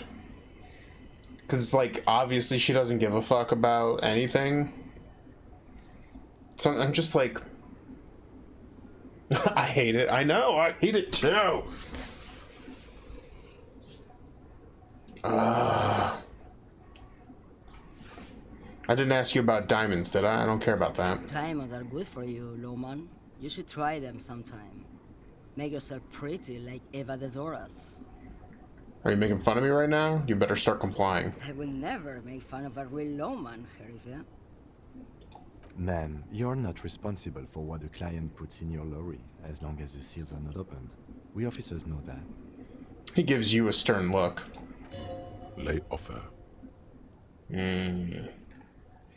Okay, if you're not involved with the drug trafficking, then why are you still waiting here?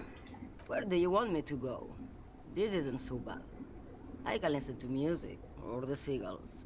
Look at all the colors and the futures of this world. It's a good palate cleanser, this jamboree.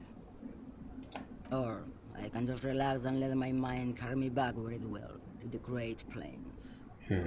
I think we're done here, no? He closes his notebook to stress it. Thank you for now. Yes, go. Enough jamboree. I need to get back to Mesky. Her voice trails off. Alright, let's get away from her. Let's talk to him. We should think about calling it a day, maybe. The nights are still miserably cold this time of year. I haven't paid the cafeteria manager for damages yet. You should take care of that, then.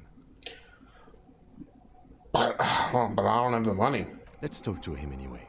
An officer of the RCM shouldn't be sleeping in the street. We'll figure something out. Okay.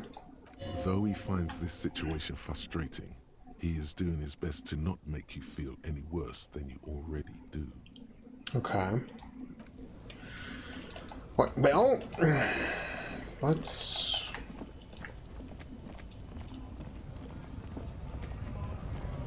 Oh shit, everyone left.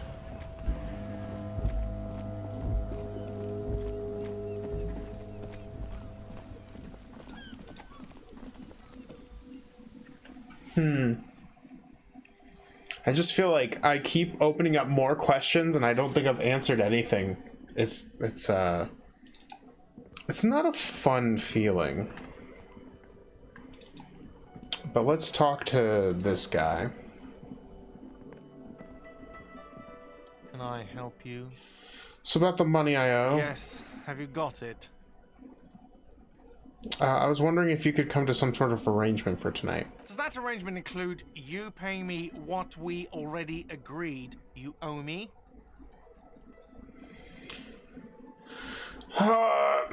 Kim is about to say something. Let him. Yeah, let's see what he's got. I understand your predicament as the manager. However, he adjusts his glasses. I feel I must remind you that we are here to conduct an important investigation that also affects your business. Ooh. Ooh, I like it. Forgive me for saying this, but your colleague seems more committed to drinking, and... He stops mid-sentence. He shrinks back a bit under the lieutenant's severe gaze. I mean no offense. It's really nothing personal. I just have to protect the interests of this establishment. This conversation isn't going anywhere, is it? Not until you bring me the money. Okay. I might have something in my motor carriage we can use when you're done here. I really didn't want to resort to this. The man is thinking. Oh, Lieutenant, we're done here. Goodbye. Oh, is he gonna let me sleep in his car? I think the only thing you've answered, Hobo Cop.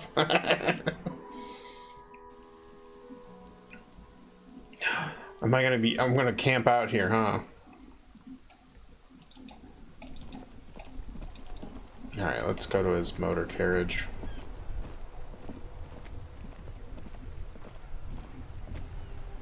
Inside, you see a set of steering levers, a radio microphone, a pull-out toolbox, and the soft glow of the fuel preheater gauge.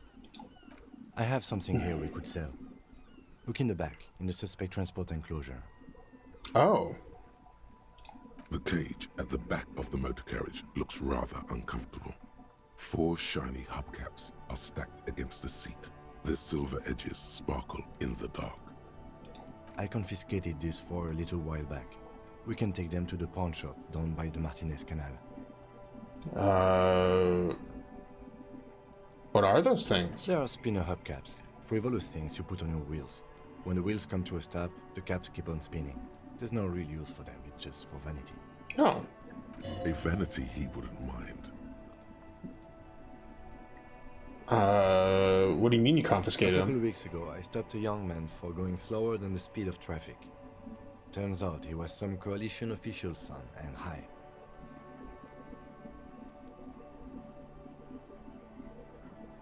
So you took his spinners? Mm-hmm. I took them and arrested him for driving under the influence.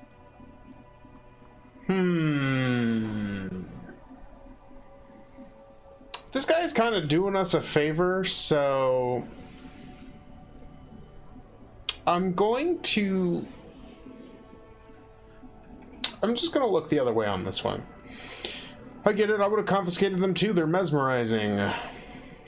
That they are.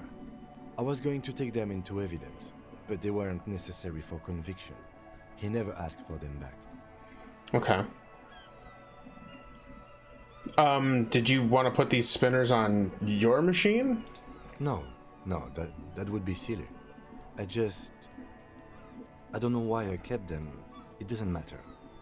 I couldn't put them on this MC anyway. A cop with spinners. That would be outrageous.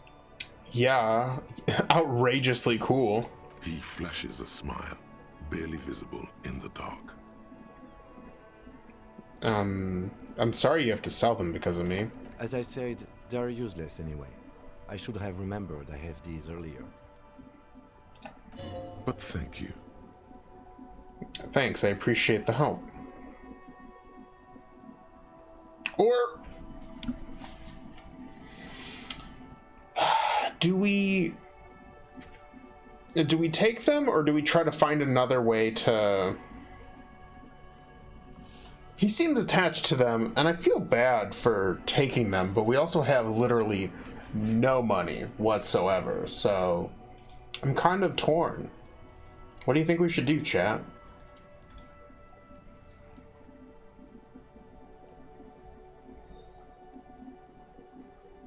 Sell stolen stuff? We should sell them? Take the spinners?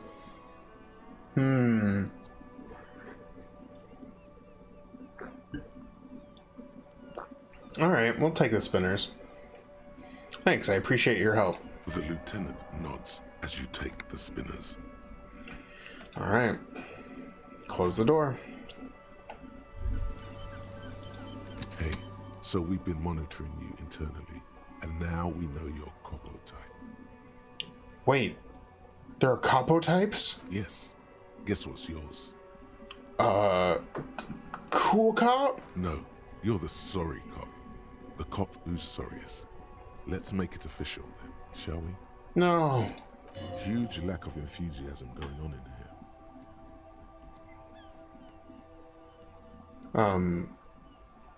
here. Okay, but what are the other capo types? Oh, you know.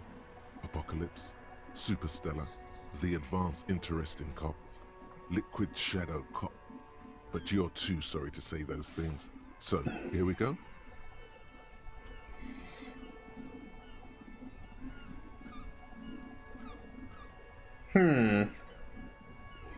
Won't the other capo types be jealous? Oh, of course you are.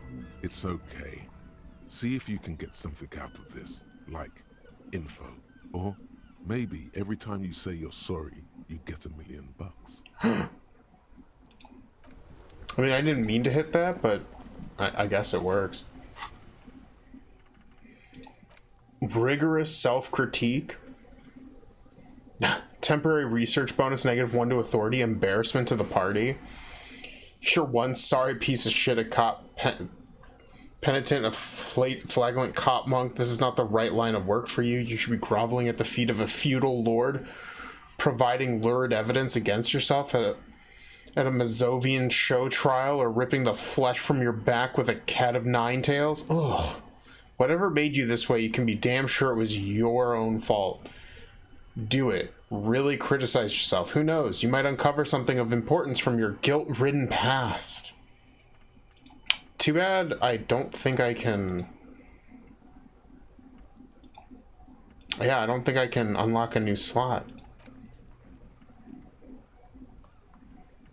And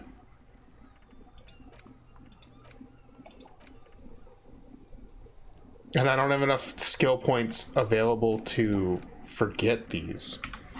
Well, whatever. Alright, let's go to the pawn shop, baby. At least, hey, we'll get a night's rest. Which, you know, about the best we can do right now. Hello, hello. Let me know if I can help you with anything. There's something I'd like to sell. Yes, we'd like to sell these hubcaps. The lieutenant steps in and hands them the spinners. Roy takes the hubcaps from the lieutenant and inspects them. The spinners appear iridescent in the dancing light of his pawn shop. Yes, these are very, very good.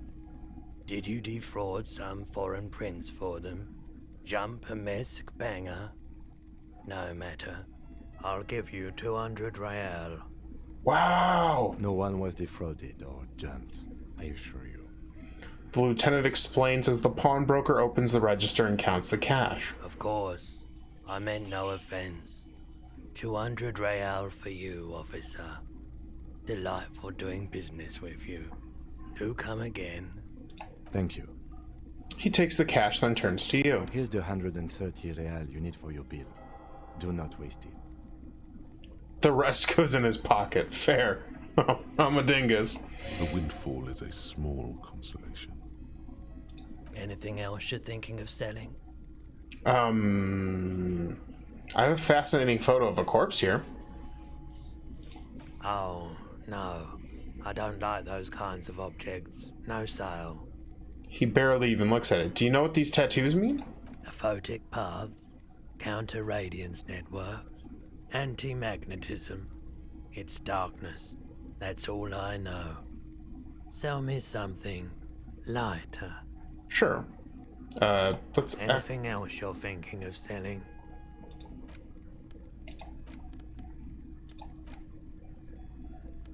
Pawn.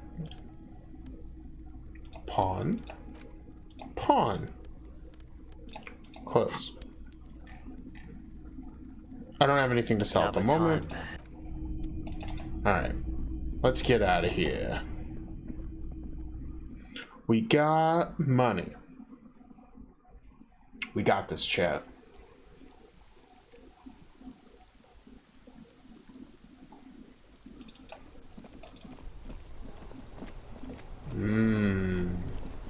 Yes. Make like a tree and get the fuck out of there. What are you, Biff Tannen? Why don't you make like a tree and get out of here? To make like a tree and leave. Alright, let's pay this guy. Can I help you? So about the money I owe. I've been a Biff before. Nice. Yes. Have you got it? I have your money. Well?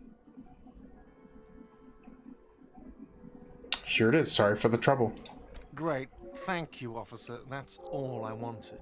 Payment for services rendered. If you continue to stay here, I just ask that you please pay your nightly bill in advance starting tomorrow. Okay. He's not sorry about his behavior for your sake. Now that you have money, he really wants to make sure you're not angry with him. I'll unlock the electronic lock to your room. all the doors lock automatically at 9 p.m. Okay. Please pay for each night in advance starting tomorrow. 20 real per night. Oh, shit. I'll take a room here too. He opens his wallet. Of course. Always happy to have officers from the RCM as guests. Anything else I can do for you? Goodbye. Okay. So we should probably debrief. And I need to make more money. Ugh!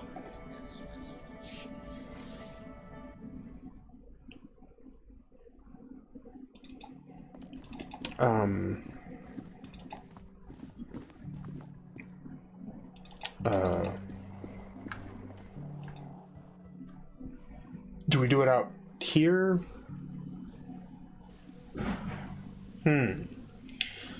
I actually don't know. Feels weird to do it out here. Don't take that out of context, chat. Yes? Wait.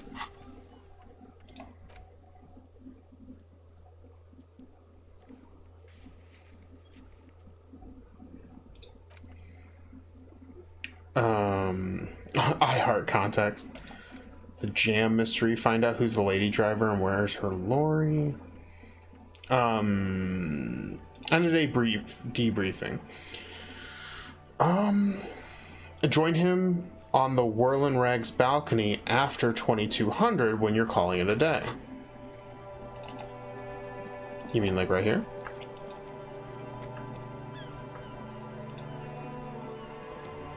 Yes?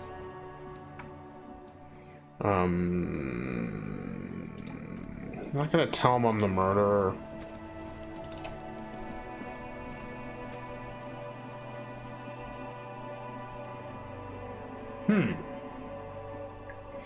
Chet, I don't have any earthly idea of what's going on here.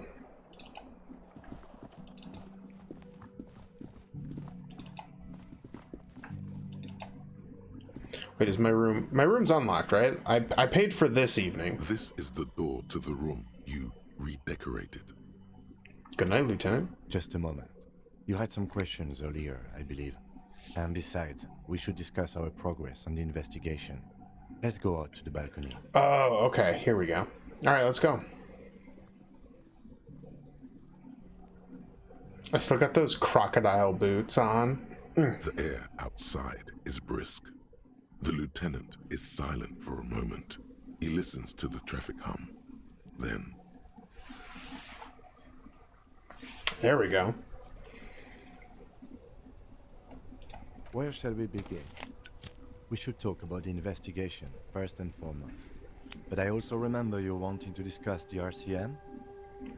He lights a cigarette. I didn't know you smoked, Kim. I have a cigarette every night when I go over my notes. It's something of a ritual.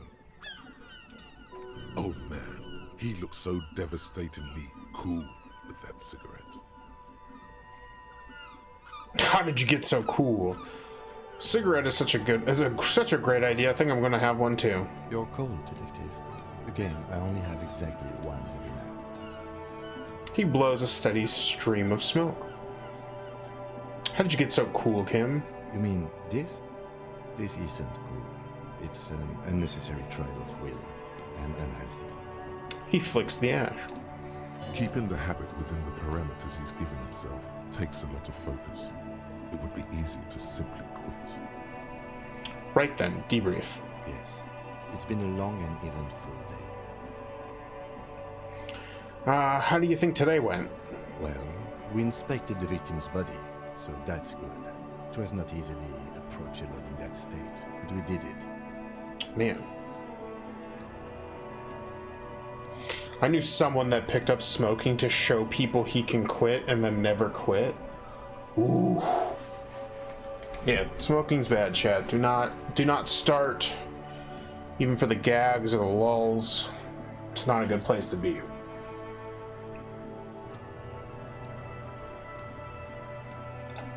Our inspection could have been more thorough, as it always can, but we have some leads we can follow up on. Can we?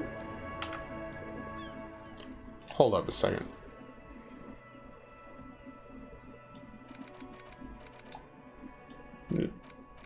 We need to turn down the music volume. I can barely hear the voice acting.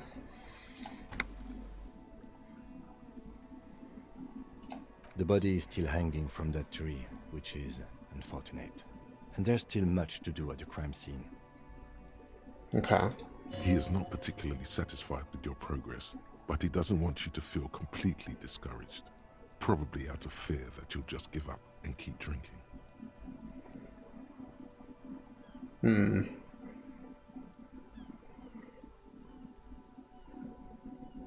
Say nothing, just look at the city. As for the interviews, we conducted an interview with Everard Clare.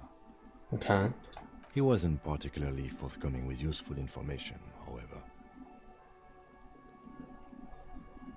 I'm sure I can get him to tell us more. Claire also helped you, how should I say, remember your name? That's a relief. I want a different name, one I haven't ruined yet. Big relief. It's a very serviceable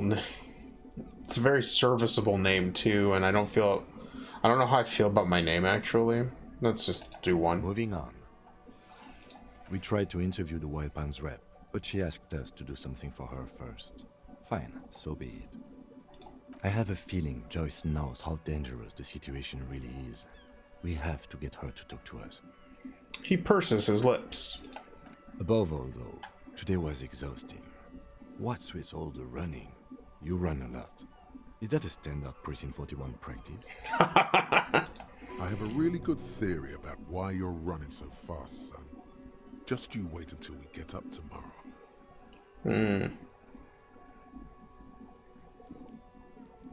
I don't like to waste time, you know? My mind moves fast, the rest has to try to keep up. It's impressive, especially for a man your age. And in those hills. He nods thoughtfully, tapping his finger on a cigarette. Nice shoes, by the way. I like the green. Goes with the orange. He looks at your snakeskin shoes and smiles suddenly. Thank you for the compliment. We could manage it even in wooden clogs. There are uncanny running reservoirs in this body. God knows why. So what are our powers exactly, the RCM? They're quite limited, actually. The power officers of the Revachol Citizens Militia exercise most frequently is imposing fines of up to 1,000 real for offenses, in accordance with an interdepartmental schedule. 1,000, why not more? The RCM's primary role is to ensure safety. We are not really supposed to play any part in the economic structure of Revachol. Okay, what else? We can arrest people, of course, but rather than bringing someone in directly, it's preferable to serve a station cold sleep. It prevents confusion and overcrowding. Wait, how can you be sure the arrestee will show up? You can't. Those who don't show up become fugitives, though, and have fewer legal rights when they are eventually caught. It's about power projection. Thus far, they seem to mostly show up. Oh. When power calls you, you come. But power itself is a fragile trick of perception. Let's see if someone resists. As you may have gathered from the fact that we are expected to carry a record of our kills, like the one in your watermarks, we are permitted to use whatever force is necessary, and strongly admonished not to abuse that power. What happens to the people we convict? We don't convict. We arrest and send them to coalition government courts in Couron and La Delta. The prosecution works off our testimonies and records, which is why it's paramount to keep them. He taps on his coat pocket where he keeps his notes. Wait, so if I kill someone while on duty... You have to supply compelling evidence for why it was necessary to use lethal force. In these cases, your partner is usually your witness. Okay. Not a good position to be in, by the way. Internal Affairs handles these cases thoroughly, by cross-examining you for inconsistencies. It is hard to cover for anyone, which is for the best. Is there a way you can bump up the volume like 5%? Yeah. Absolutely. And who makes all these rules? The coalition government, and the moral intern more broadly. The RCM was formed by the coalition government to restore order in the international zone after the revolution. So we did. Now we attempt to maintain that order. No more, no less. His gaze is absently fixed on a window just below that just went dark. Oh, on a window below that just went dark. I can read, chat. I can read! Or perhaps it is better to say we were allowed to form. It's a point of contention whether the citizens of Revachol or the coalition government founded the RCM. Say nothing. Silence. A great comment to such a conundrum. Ooh.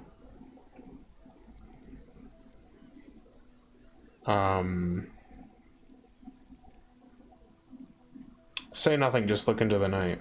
The dying lights of the city shimmer below. Slowly, like luminous clouds, they pass on his lenses. The lieutenant looks at his slim cigarette, contemplating the next drag. This soldier is the highlight of the day for me, he thinks. This little stick right here. Oh. They really don't like us here. And the mouth on that kid, Kuno. It's different inland, in Jamrock and the GRIH. He pulls on the cigarette. Why are they like this? It's our fault for leaving this place to the dogs, to the Union, to the company, not daring to come here more often. This place has fallen between the cracks, the jurisdictions of our two precincts. And in Jamrock and the GRAH? We run this city. West of the river is RCM land. He looks at the dark silhouette of the equestrian monument cutting into the night sky. It's incredibly hard. Human beings are... But we are in control, and it's worth it. The organization works. Our systems work. If they didn't, the city would disintegrate. Night. Captain Bartholomew Price steps into the yard. A piebald horse waits by the motor carriage, chewing oats out of an oat bag. Seagulls fly overhead. The sky is black. Captain Price wears a black suit and a standard patrol coat as he mounts the horse to head home. J Boogie, yo, nice. How do you think you did on your test? Yeah, I hope you aced your test as well.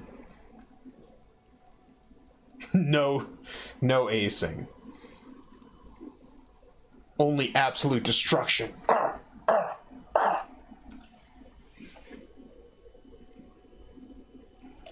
Rows of houses on either side, hunching over the sidewalks, and Precinct 41, with its dome roof growing distant. Around him, the streets are silent.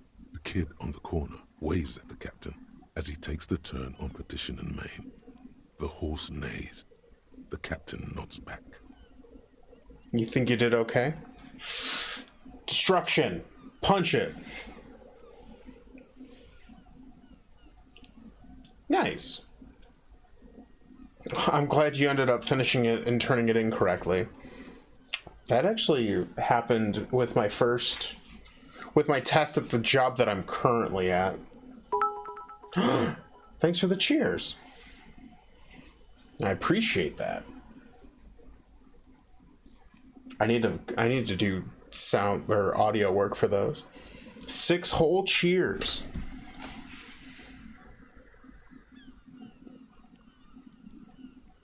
Thanks, kid, he thinks. He's grateful. I hope our investigation will help improve the situation here, at least do some good. Me too. But I wouldn't count on any drastic changes in our lifetimes. Thank you for this. Yeah, it's getting very cold now. Let's go.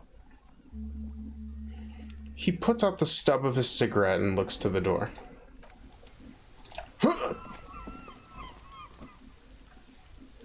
6 whole cheer. Well, hey, it's cheer nonetheless, and I appreciate it. An apple? Nice. Ooh, we get a level. Authority. I am the law.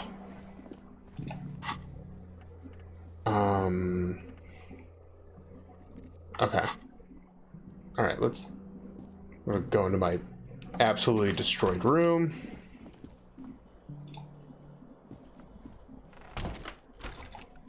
Bye. Look at my destroyed futon. The bed is cold and not particularly inviting, but it's yours. The sheets look awful. Crawl in.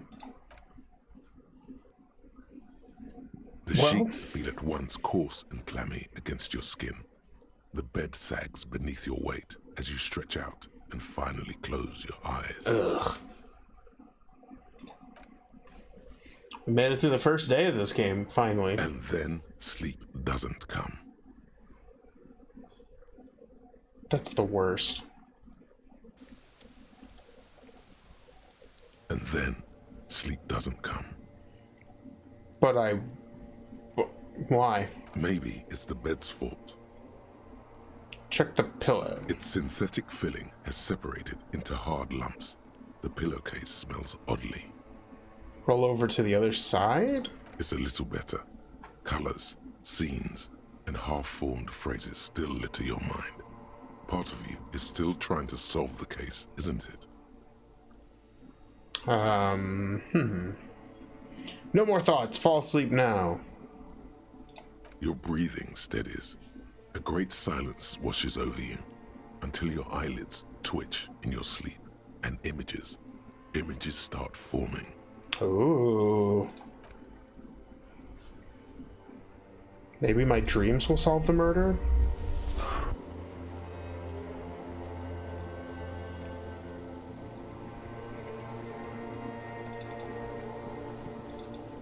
Am I in a dream?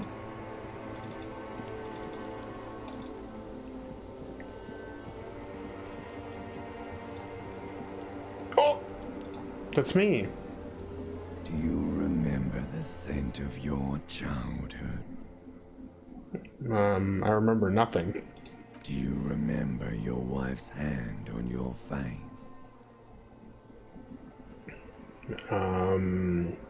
You said who? Do you remember the warmth of her thighs between her legs and in her mouth?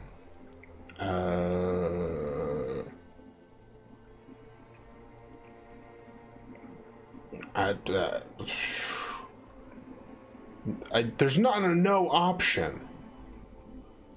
So I guess, I don't know. I was left. That's right, funky baby.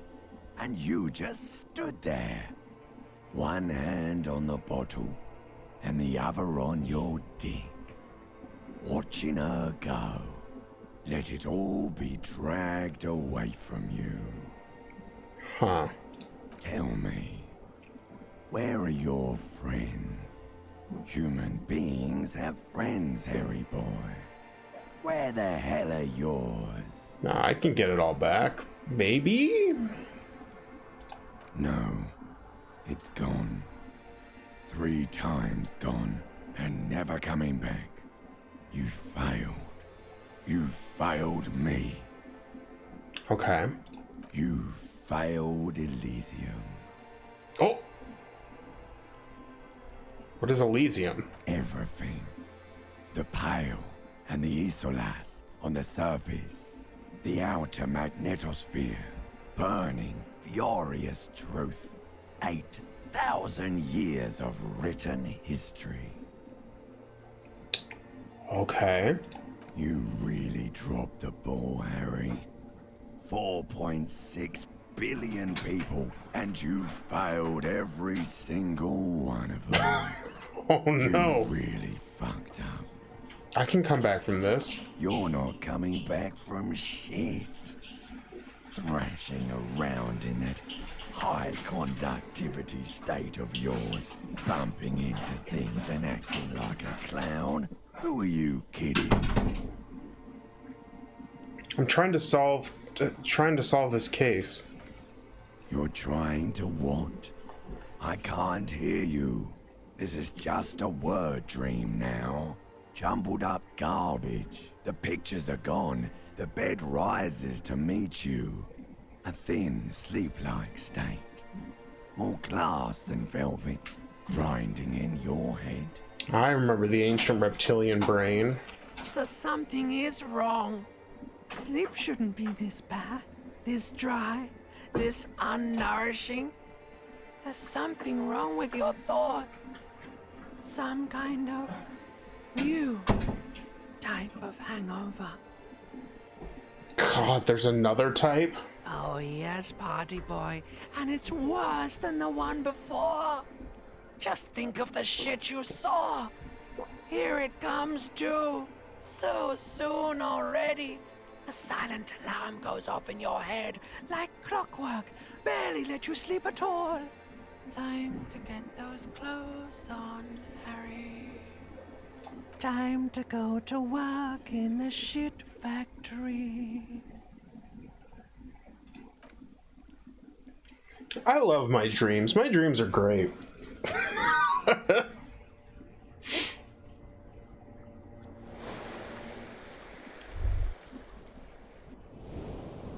Ooh.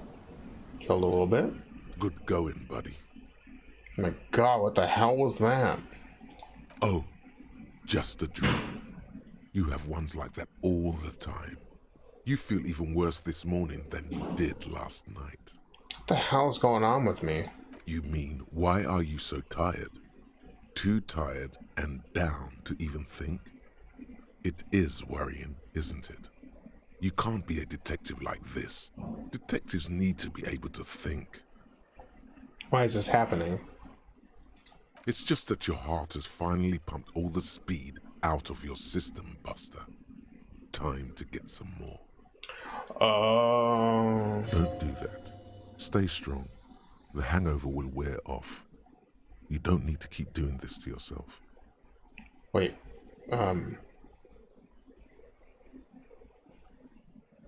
Oh my God. I must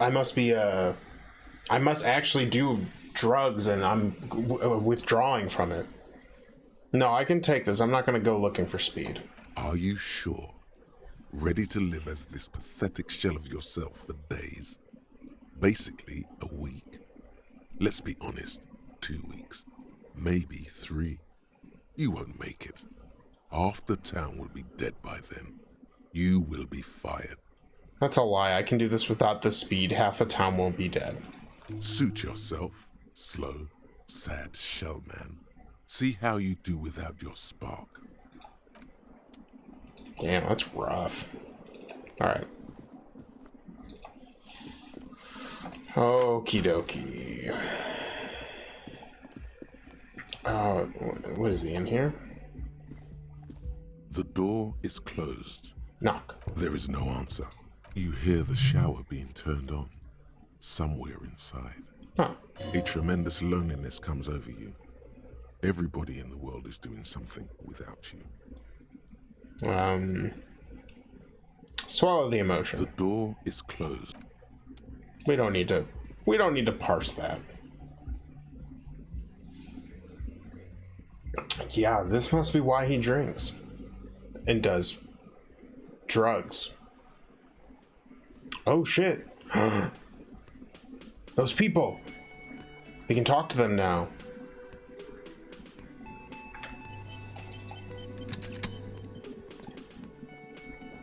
Morning. He gives you a quick nod. Looks like we can get to work at once. The Union muscle turned up. They look rowdy. We should talk to them. He points to the mess hall doors. What do you mean rowdy? I mean ungovernable. Martinez isn't exactly enthusiastic about the RCM being here. They prefer to be policed by the Union. These men here.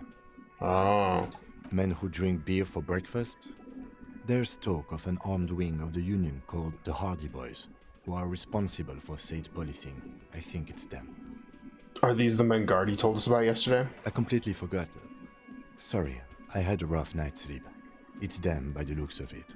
Loud and nasty, just like the manager said. Okay.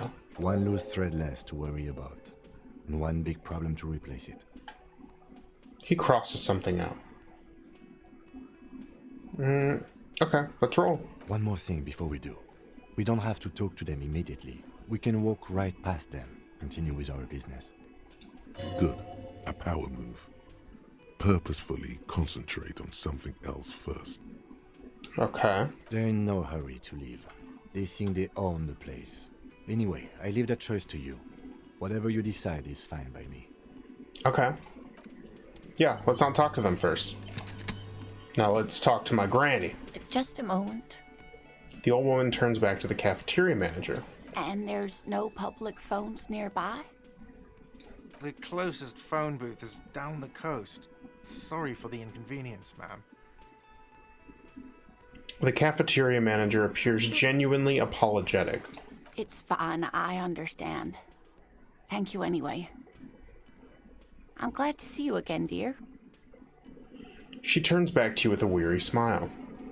Good day, ma'am. Everything all right? Please don't trouble yourself about me, sweetie. I was just hoping to make a call, but the Whirling's phone line isn't working. Okay. The union office probably has a phone, but I can't really get there. Or to the phone booth down the coast. And Gary's phone is dead too. Wait, what's wrong with the phone line? The manager was vague about it. She frowned. Why did you need to use the phone anyway? To let the young woman who's house-sitting for us know that we may be delayed. Morel, my husband, and Gary were supposed to get back by Monday night, but they're still missing, and I haven't heard from them. I was also hoping she'd heard from Morel. She looks down. You hear that? Someone's missing. There could be foul play afoot. I love missing person cases. That's right. Now skip the foreplay. Time to dive into the dark alleys. Start shaking down the usual suspects. You know, legwork. All right. Doing some good will alleviate the hangover. At least you're of use to someone. Okay, I'll bite. Has your husband gone missing before? That's just it. This isn't like him at all. He always plans his expeditions so carefully. A cold breeze hisses through dense thickets of reeds. Something sweet in it, somnolent. A damp chill goes down your spine. When you look around, you're still in the whirling in rags. Okay. You have more important things to worry about. She glances out the window toward the bay.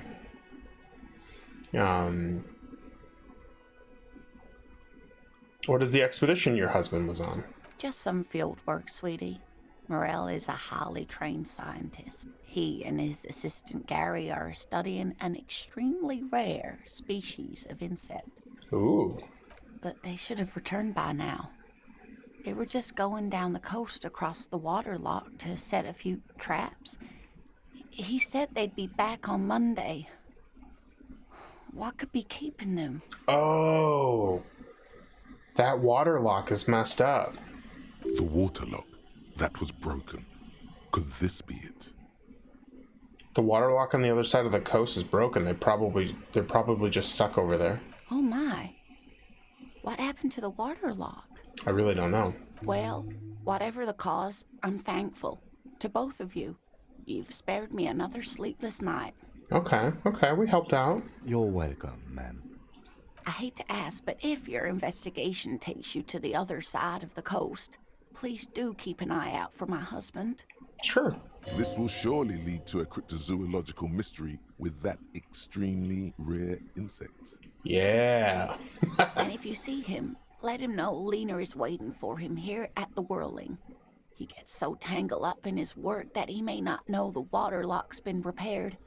And it's cold out there. If I see him, I'll let him know you're here when or if I get there. Oh, you're such a dear.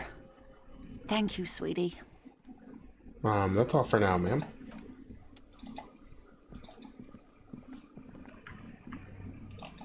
No. We skip over them. Pfft. We've got other big important things to do. Ooh, maybe she will be my sugar mama at the end of that. If I can get that thing working. Alright.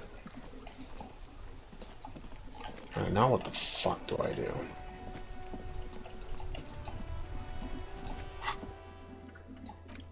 Okay.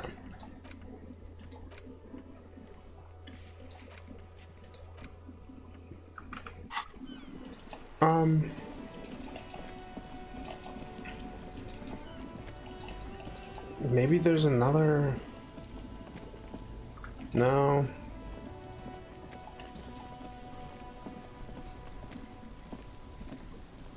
Now it's turning into a kind of a snow limbo, man. What's on your mind? I heard that one of the drivers is a woman, but I don't think she's here. Do you know this lady driver? I don't want to talk about that. He shifts around suddenly, uncomfortable, then looks away. Why, do you know something? What is it? I don't mean to pry, but I need your help. She may be involved with the drug business. Man, I was hoping it isn't going to be her. All I can say is, she isn't around here anymore. She isn't some evil drug trafficker. And I don't know where she is. Who is this person? What's her name? Thank God I don't know.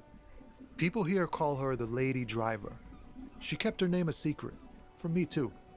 Now I see why. Who is she to you? A friend? An acquaintance. I don't know. She was the only person in this damn jam I could talk to. She's someone I don't want to rat out to the law, okay? What does she look like? A youngish woman. Gruff, but in a cool way. Oh. What color hair? Blue and violet. Dyed. It was violet when she got here. Blue before she went. I asked you who's conducting the drug trade. You said you didn't know, now you're saying you do? I didn't, man. I told you I was hoping it's not her. That she wouldn't be mixed up in it. He still is. Hoping. It's just wishful thinking on his part, not trickery. When did she leave? Damn, I don't want to... Please just let it go. Whatever she did, it can't be that bad. She's not a bad person, I know that much. We can't just let it go. It's part of a police investigation. That's how it always is with you, isn't it? All part of the investigation. The girl's troubled. If you hunt her down, she may not survive it. I can't have that on my conscience. It won't come to that. We won't pursue her on this. This is information only. I don't believe you. You said she's troubled? How? She's got the darkness in her. That young person's darkness when you think it's all over. And you're looking for a way out. She shared this with you? Yes. Which is why I don't want to snitch on her.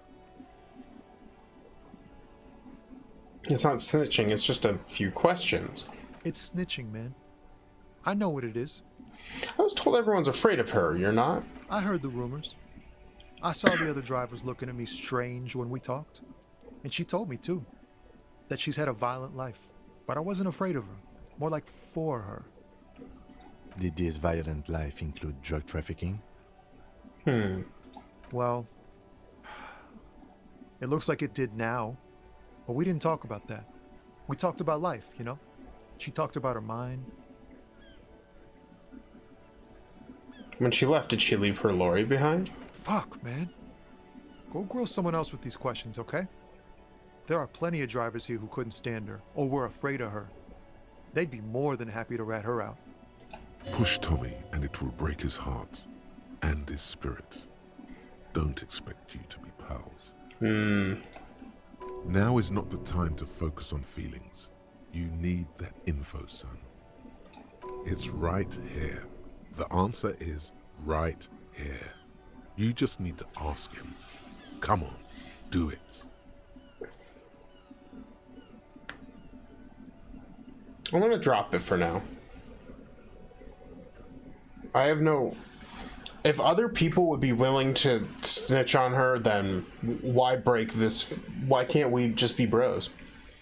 You're not here to make friends. Yeah, but he might be useful to have later, you know?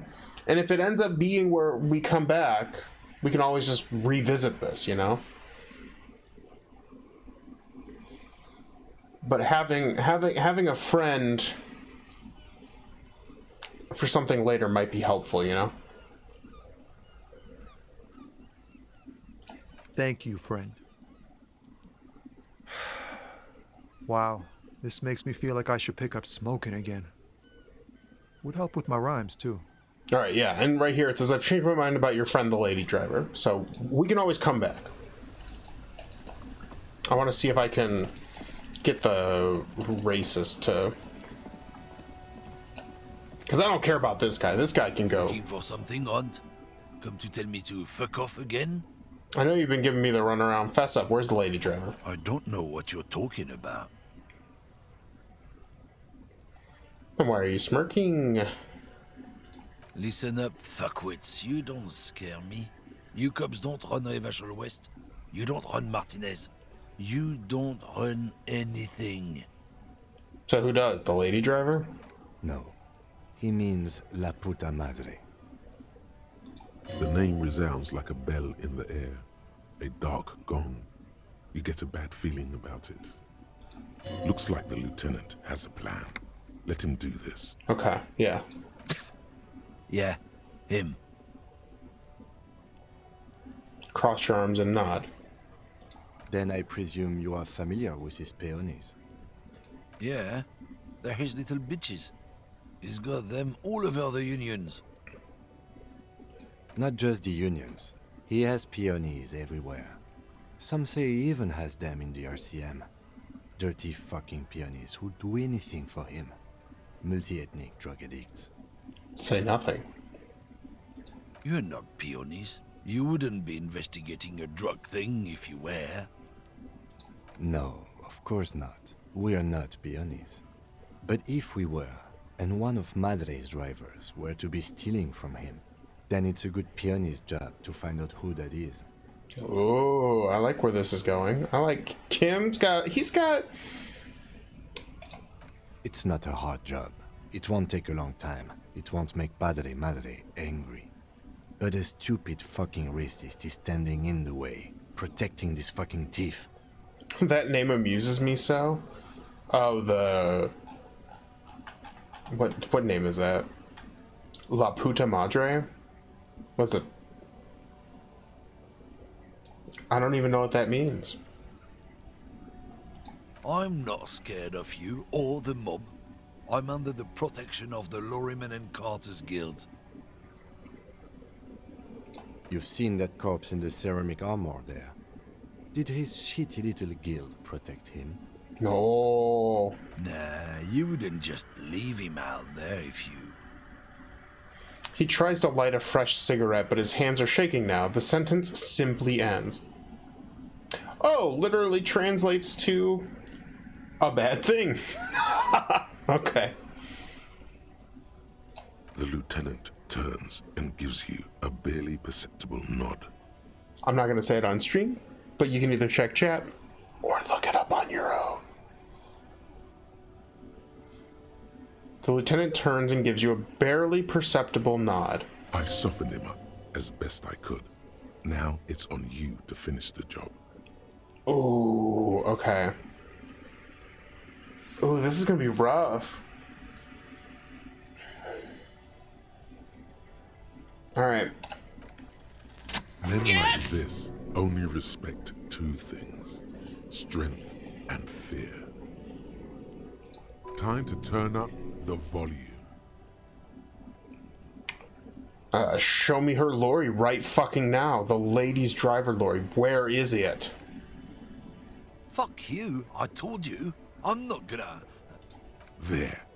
His voice grows smaller as yours.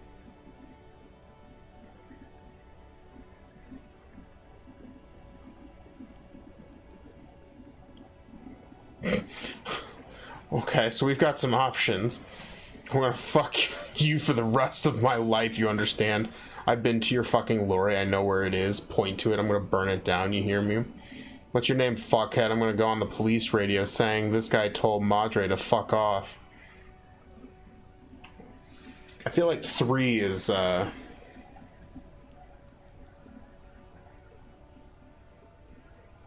Yeah, 3. Look, fuck you, man. It's some lorry down there. Green, banged up thing. I don't fucking know who she is. When did she go away? I don't know. I don't even know her name. She just rolls with the fleet and acts like a big shot. Some dyke, probably. I haven't even seen her for days. Damn. Racist, sexist. Not surprising. But what a shithead. Now it's not a big deal for him anymore. This is how he saves face. Where exactly is her lorry? Past the monument. Down there. The Green Temple. Now leave me the fuck alone, okay? Yeah. A small temple by the monument. Green. Let's get into that lorry. Looks like he got his adrenaline up, too. Right, I'm going. Nice.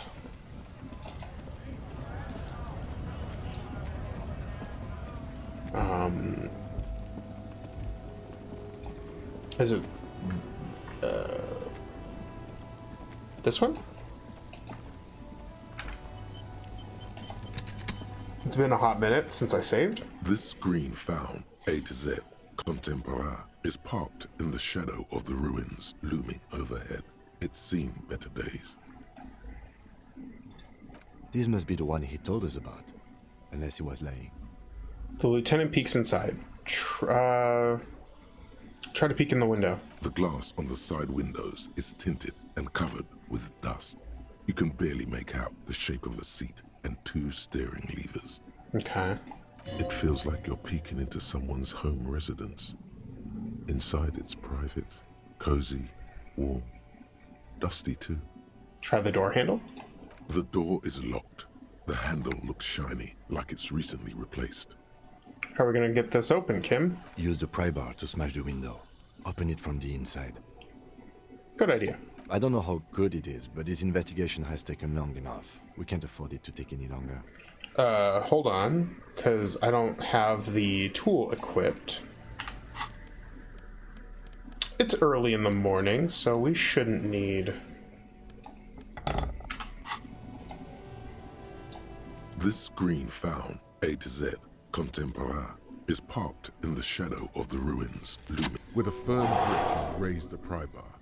A glint of light catching on the tip. Call down the hammer of truth and justice. Release your secrets, lorry cabin. Say fuck the police, then smash it. Just smash it. The window shatters, and droplets of glass fly everywhere, shattering over the lorry floor and pavement. Subtle. Says the lieutenant and sticks his hand in the window like a common car thief and then opens it. The smell of cigarettes and perfume welcomes you. The cabin inside is plastered with old movie posters. Actresses smile from the walls. There's a radio transmitter in the front and a toolbox tucked under the driver's seat. Some tools lie scattered near the pedals.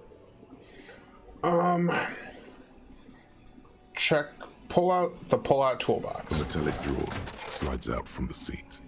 It's empty, except for a folded newspaper. Unfold the newspaper. It's an issue of Périphérique from last Wednesday. A piece of paper falls out from its pages. Pick up the note. It looks like an article ripped out from a radio enthusiast magazine. Complex mathematical equations explain the basics of something called the Ulan frequency system. Huh. Disregard the constabulary. These formulas look oddly painful. Maybe it's the hangover, but they give you a headache. Okay. The Ulan frequency system? I've never heard of that before. I know of FM, AM, UKV, but... Its thought trails off. Push in the pull-out toolbox. The pull-out toolbox slides back into its nest. The rest is as it was. Radio, posters, a trace of motor. We're gonna check the pedals. All you wedge yourself under the steering wheel to get a better look. Seems like the few tools lying around here, a hammer, a pair of pliers, a rusty wrench, have been casually thrown there by the disorganized driver. But one odd detail does catch your eye. A piece of sandpaper has been glued to the throttle. Why would anyone glue a piece of sandpaper to the gas pedal? Sandpaper? A novel technique. Must be to offer some extra grip to the driver's foot.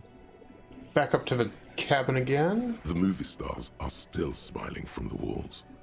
There's a radio transmitter in the front and a pull-out toolbox tucked up. These are movie posters featuring starlets from long-forgotten films from the 20s, the teens, even the 90s of the last century. Interesting, okay. One of them particularly catches your eye. A centerfold of an ingenue attached right above the back seat.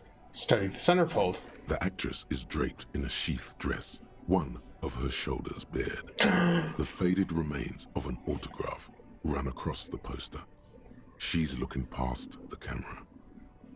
A feeling of tenderness washes over you. A longing even, perhaps. And gentle tragedy. Wait, doesn't she resemble someone you know? But you can't put your finger on who exactly. Was my ex-wife a movie star? The actresses and the rear actor all smile you a warm goodbye. Okay. A radio transmitter is attached to the dashboard, and a toolbox sits under the... Looks like the frequency dial is absent. It requires a key to work, but the key has been removed. Likely by the missing lady driver. Strange. There are so many radio stations saved here. Must be over 100 at least. Why would anyone need so many radio stations? For contacting an entire fleet of lorrymen, for example. This is all shortwave, UW and UKV. Okay. Looks like we are dealing with an impressive organizational tool. The nerve center of a huge operation. With quite a range, too. Is there anything we can do with the radio? Doesn't look like it. It's completely inoperable without a dial key. What else is here? The smell of 1,000 cigarettes, some dead actresses, and a rusty old toolbox under the seat. Close the door. You close the rusty old lorry door. Great. I think we got everything. A word, detective? Before we return to Joyce? Sure. Let's talk. All right, we've finished here. Let's quickly debrief and go over what we found, so we don't do it in front of the company rep. Seems like something police would do. What do you think of all this, Kim? Honestly, I'm quite worried by what we've seen so far. The evidence seems to point to a rather extensive and well-organized operation. I'm especially intrigued by that radio transmitter, particularly the sheer number of stations it can connect. Looks like this alleged drug trade casts a wide net. Okay. I'm not sure what the ULAN frequencies are all about, but they may hold some significance. Perhaps it's a better way to connect between fleets while avoiding frequency bleed, or maybe it's used to tap into RCM networks. Interesting. Listening in on your calls between you and your station, a worrying prospect. How do you think this is connected to the Union? We didn't find anything conclusive linking them to the smuggling operation. But somehow, I doubt that Evrard Clare would be oblivious to something like this happening right under his nose. My suggestion is, we use it against the Union in any way we can, to our own ends. It's a slippery hill, but we just might be able to pin them down, indirectly, down the road. What about the movie posters? How do they all factor into this? As elegant as they are, I don't think they are relevant to the drug trade. Okay. Don't be fooled. Desire always plays a role.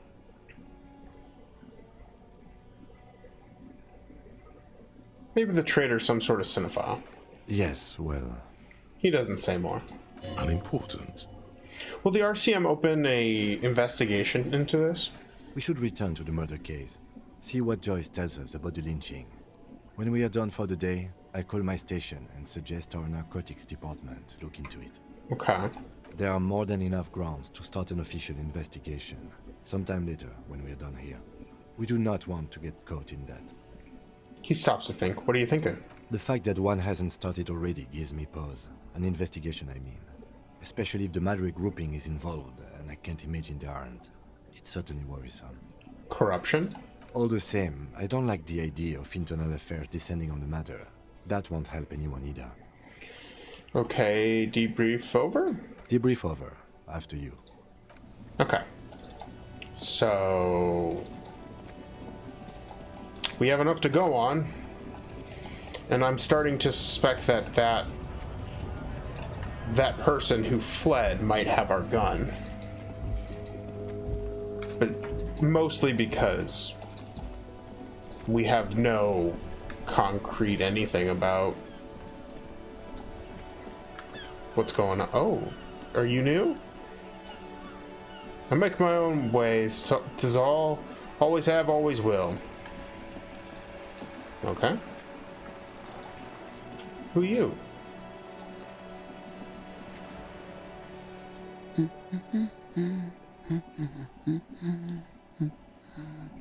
You see a sturdy woman humming to herself. She seems to be browsing books.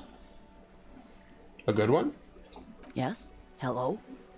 She nods, her attention fully focused on reading. Who are you? Me? No one. I'm just a working class woman. Okay. She doesn't really want to be disturbed that much. Have a good day. This was a tremendously useful interlude. Look, buddy. Don't make fun of me. There's a new person. Also, should people be worried about that you're just walking around with it? Oh. What crowbar? I don't know what you're talking about, Bilbo. I don't know what you're talking about.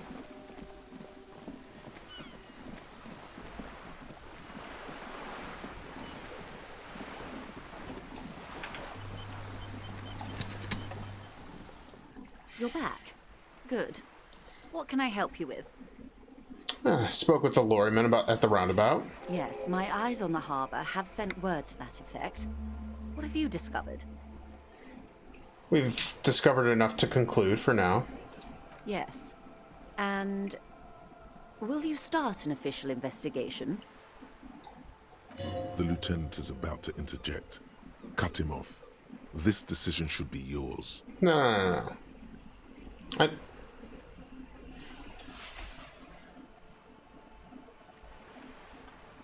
don't like how my authority is kind of making me play a... I'm a guy with amnesia. I don't know how any of this shit works. I'm gonna let the lieutenant handle it. If there is an investigation, it will be part of an ongoing operation, subject to confidentiality. I am sure you understand. Of course, detectives. In any case, you've held up your end of our arrangement. I trust you with the rest. Now it's my turn. I wouldn't normally break protocol like this, but the situation demands it. If you don't solve this murder, I'm afraid we may have a bloodbath on our hands. Wait, so you made me go through all this knowing that there's a bloodbath coming? What the fuck? The words bloodbath sound cold in her mouth. They taste of iron and strawberries. How are the lynching and the strike connected? I have an indirect role to play, I'm sad to say. My employer experienced a momentary lapse of faith in me. In that moment, they elected to deploy a private military contractor as an insurance measure. They called it my security detail. Do you need a security detail? Absolutely not. These mercenaries are muscle, pure and simple. They're meant to intimidate the Union into surrendering. And that's the dude that's hanging right now, I bet. Who are they, exactly? Crenell, an Oranese military company. As far as I know, 3 arrived in Martinez. They report to me sporadically, but they do not answer to me. To be frank, our relationship is deteriorating. Okay. They wear ceramic armor, have semi-automatic weapons, and years of combat experience. They also have trauma and stressor disorder, and no idea how to conduct themselves in an urban civilian environment. One of those guys is wearing ceramic armor. So, what happened? The story is, one of them, the colonel, I don't know his real name, sexually assaulted a local woman while he was drunk and separated from his unit. This allowed some of the more militant Union members to subdue him. Oh, Jesus. He was taken out behind the whirling in rags and lynched last Sunday night. What then? Nothing. Mr. Clare refuses to let me into the harbour. I have not been able to discuss this matter with anyone there. The remaining 2 Crenell contractors carry out their orders, for now.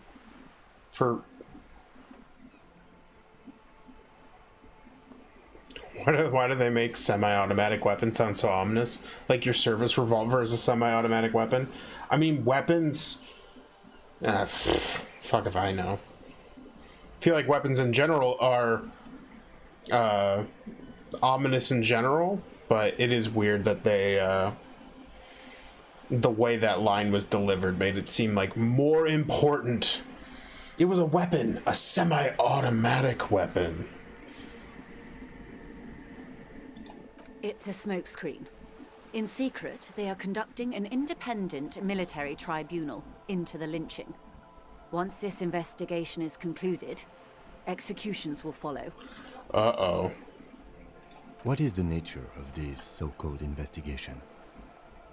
Whether to execute one, some, or all of the Union militants. Oh, good.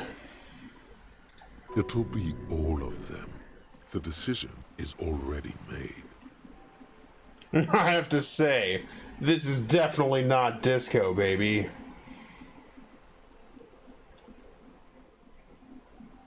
I have to say, this is not disco. It is very far from disco. My only hope is that you provide a single, concrete suspect before the mercenaries indiscriminately pick theirs. Simply put, she grabs hold of a mainsail. if you don't pin this on someone good and do it fast, they will identify and execute everyone present at the lynching. This in turn will force the Union to respond. We looking for Disco Elysium? Oh. Maybe we do need to look for Disco. They would have to project strength and power. The Debarders have over 2,000 men. It will be 1,000 to 1. Have you ever seen a Hornet invade a beehive, Lieutenant? It's not pretty. Oh. These men work in tandem using semi and fully automatic firearms. Their armor is virtually impenetrable to muzzle-loaded weapons, even yours. Most Union workers don't have guns at all. Oh. As I said, a bloodbath.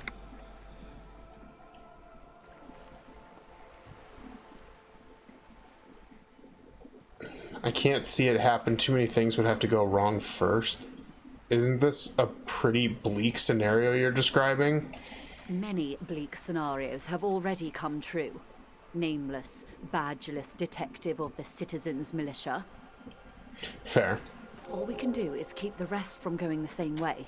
One single concrete suspect delivered into civil court, and I may be able to defuse this situation. You said the deceased assaulter. Well, okay. What can you tell me about Krenel? We're just gonna go through it in order. Not much. Their public resume is relatively good, as far as private military contractors go. I believe they were once called Downwell. Down a deep, black well. The level of technology doesn't make sense to me in this game. I think what we're experiencing is that where we are at, is kind of like, backwater's not the right term, but technologically declined, and so when technology does get involved, it's very like, whoa, holy shit, that's crazy, when not a lot of people have access to it. And because this place seems so like run down, I think there's what's the word I'm looking for? It's I feel like the technology doesn't make sense because what we're seeing is technology being pulled into an environment that's kind of lost its view and lost some of its technology. So there's this weird disconnect in a lot of ways. I see what you're saying, though. But I think this is, you know, a country that doesn't have a whole lot of technology or has... And this war that they've been bringing up, like, so there was a war that happened, which may be the reason why technology is kind of like not here, but maybe off in the distance there's there's a country or something that has, you know, technology from this. So I don't know, it's kind of weird, and I think that's where I'm getting confused. Is like, I think this place is meant to be kind of like a worn, torn area where technology and just the whole spectrum is behind years, where other countries may be forward. They boast a long list of clients. Saint-Baptiste, Welchman-Lorenz, Eintracht. A warning sign, however. The operations concerned all take place in third or fourth world countries. Guarding facilities, escort missions and such. Alright, well that kind of confirmed my thought. Maybe we are in a or, like, according to Joyce, a third/fourth world country. Meaning they're used to operating in war zones. Yes. All the good conflict corridors, Supramundi, Yesut, the Seminese Islands, countries that don't have a good record reporting atrocious military conduct on their soil. Okay, anything else you got on them? Sadly, no. Before this happened, I had little interest in them. Now that I do, I don't have the resources.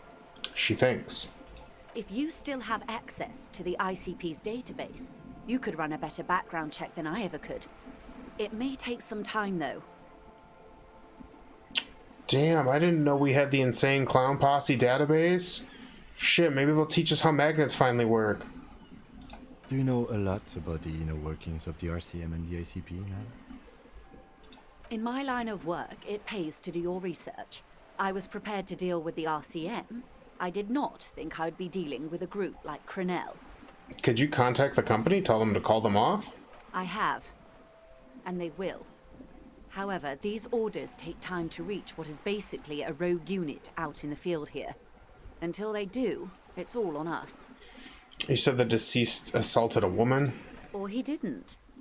This is information passed on to me from some teenagers loitering around the canal. I cannot testify by it. So, like, turn of the last century colonial conflicts with futuristic mercs? Possibly, yeah. It's also, like... So because this is set in someone's fantasy world and we don't know all the specifics, and we're not playing a character who does, because, like, we did not pick brains, we picked more, like, heart and talking with people. So maybe we would learn more about, like, the world around us, but yeah, so maybe there is some, like, this is like a war-torn colony and other places are like, yo, we got, like, all the best stuff in the biz, we'll throw them into these places and basically be tough shit. Okay. Who did the passing on them? The remaining contractors. Their tribunal. It's what they believe. What did these teenagers by the canal say? That the man was killed because he assaulted a local woman. I've asked around a bit. This seems to be the accepted story around Martinez. Yeah. The lieutenant consults his notebook, his eyebrows knitted in concentration. Okay. Odd. We haven't heard any reports about an assault in connection with the lynching. Where did it take place? And when? Last Sunday night, at the Whirling in Rags, the hostel by the gates. Supposedly, the colonel was drunk, maybe on narcotics too. Either way, he's alleged to have sexually assaulted a woman. Sometime later, a group of dock workers got their hands on him. And who was this woman? That's a good question, officer. I don't have the slightest idea. As I said, it's a rumor about a rumor. In any case, it's what the colonel's remaining colleagues believe. Okay. You meet her soon enough, you feel. This colonel, the one who was hanged, did you know him? If you mean did I see him alive? Yes. But I did not know him. His name was... Lely. His service name. A nom de guerre, most likely. He wouldn't divulge his full name. Only one of them did. A bad sign if there ever was one. Tell me about the others first. One is a man. Corty, they call him.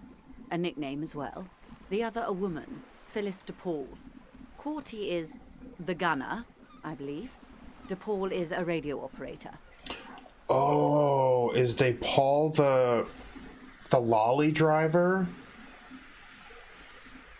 What would you say was his eye color, the deceased? She closes her eyes, trying to picture the man's face, then shakes her head. I can't remember. There's a pang of regret to her voice. That's all right, man. Anything else? Nationality? What would you say was his age? He was 40. Or 50. It's hard to say which. He had a combat injury on his lower jaw. It made it difficult to estimate his age, or gauge his facial expressions. What else? Nationality? Accent?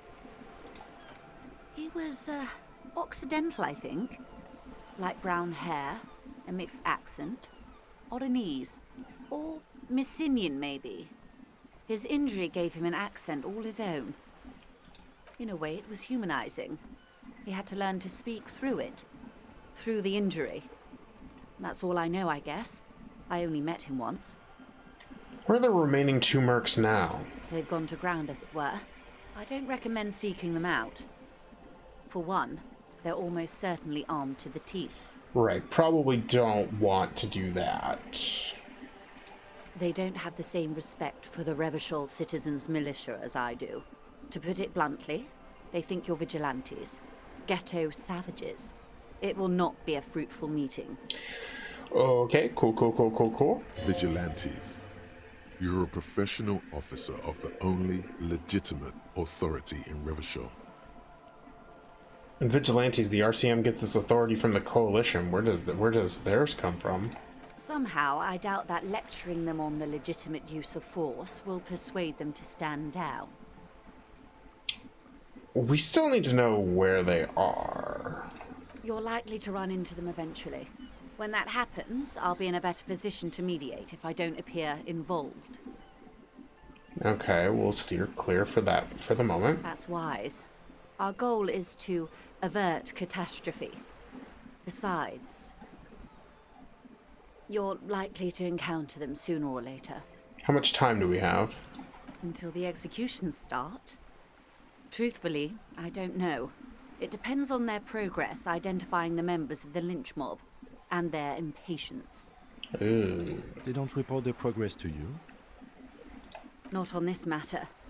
I'm afraid they consider this a personal initiative. There's a brief silence. Seagulls squawk over the bay. 5 days, not more. Maybe sooner. It's a matter of days, not weeks. Ugh. Alright, that's enough for now. I am sorry to have been the bearer of bad news. If there is anything else I can help you with, please ask. Now, can you tell me about these tattoos? Of course. Excuse my hesitation before. She reaches over the guard wire and takes the photo and holds it in her hand. For about half a minute, in silence. It was taken with a Trigat not long ago. This is the man's upper body. There were no more markings on his hands or legs. Stay quiet, observe the woman's expression. Her mouth is relaxed. The accordion lines near her mouth vanish. The pearls of her eyes move slowly on the photo's surface. What do you think? Sorry. I was trying to see if I can read the web of interdependencies between these points. The stars. She points to one on the photo paper. I can't. But that's how you read this story. The points themselves don't have letters, numbers, anything. Their size, location on the body, and distance from each other tells you what they represent. Like blooms in a pattern? Close. Port cities. This is an Oranese map of the waterways, a sailor's tattoo worn by wayfarers of the Dolorian century. Over 300 years ago, the sailors would mark their bodies to map their travels. What is the use of this map? The sailor's soul would use it to fly back home if they should die abroad. This is a sort of contraption to be reeled back in by. The silver cord, they would call it. Okay. Where is he now?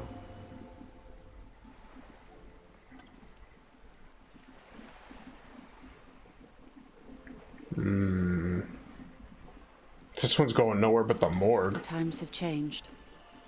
Who could tell me more? His platoon members? The other contractors. Though I do not suggest you go and show them that picture. This man was their friend and comrade. Bilbo, you said that we have 2 missing people as well. Who are the missing people?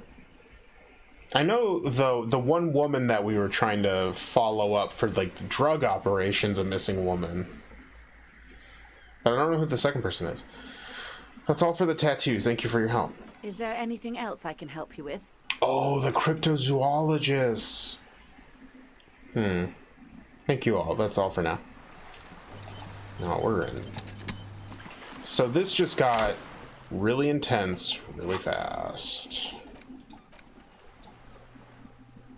Oh, I can spend a skill point to unlock these. Yeah.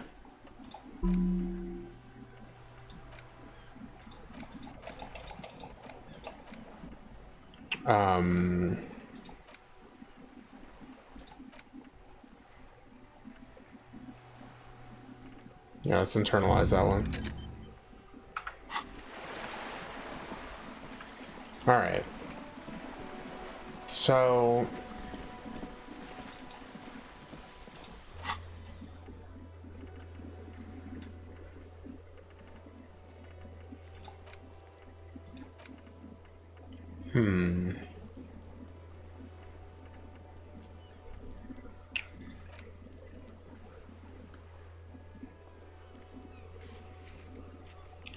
Oh, oops. I sold that. Well, that quest is gone.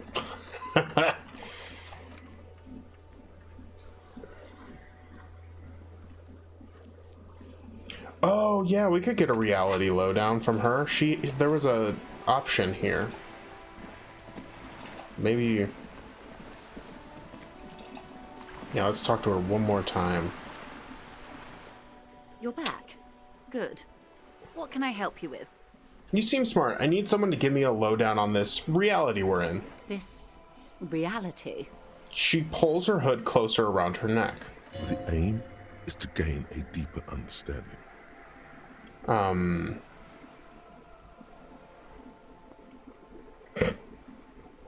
By learning about the world, I hope to learn more. It's related to the medical episode. I have trouble remembering even the most basic terms of reality. Ah, yes. The episode. Sounds like an acute case of encephalopathy, now that I think of it. She puts down her thermal cup and looks at you. Don't be phased, madame. He functions perfectly well.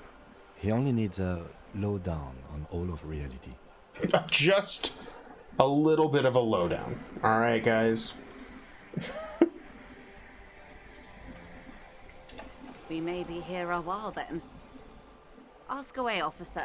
I'll help however I can. Yes. All right, you're in. Begin with the first one. You'll appear worldly. Ooh. Alright. Where are we? We're in Martinez, baby. And what is Martinez? Martinez is a district of Revachol. A very small district tucked away near the industrial harbour. North of the 881 and Jamrock. Okay. You would be excused for not knowing about it. Unimportant, they say. Forgotten, even. Shelled to smithereens during the Revolution. It has its charms, just not this time of year. Just need a brief explanation of the world. 5 questions should be fine. Yeah, I like that.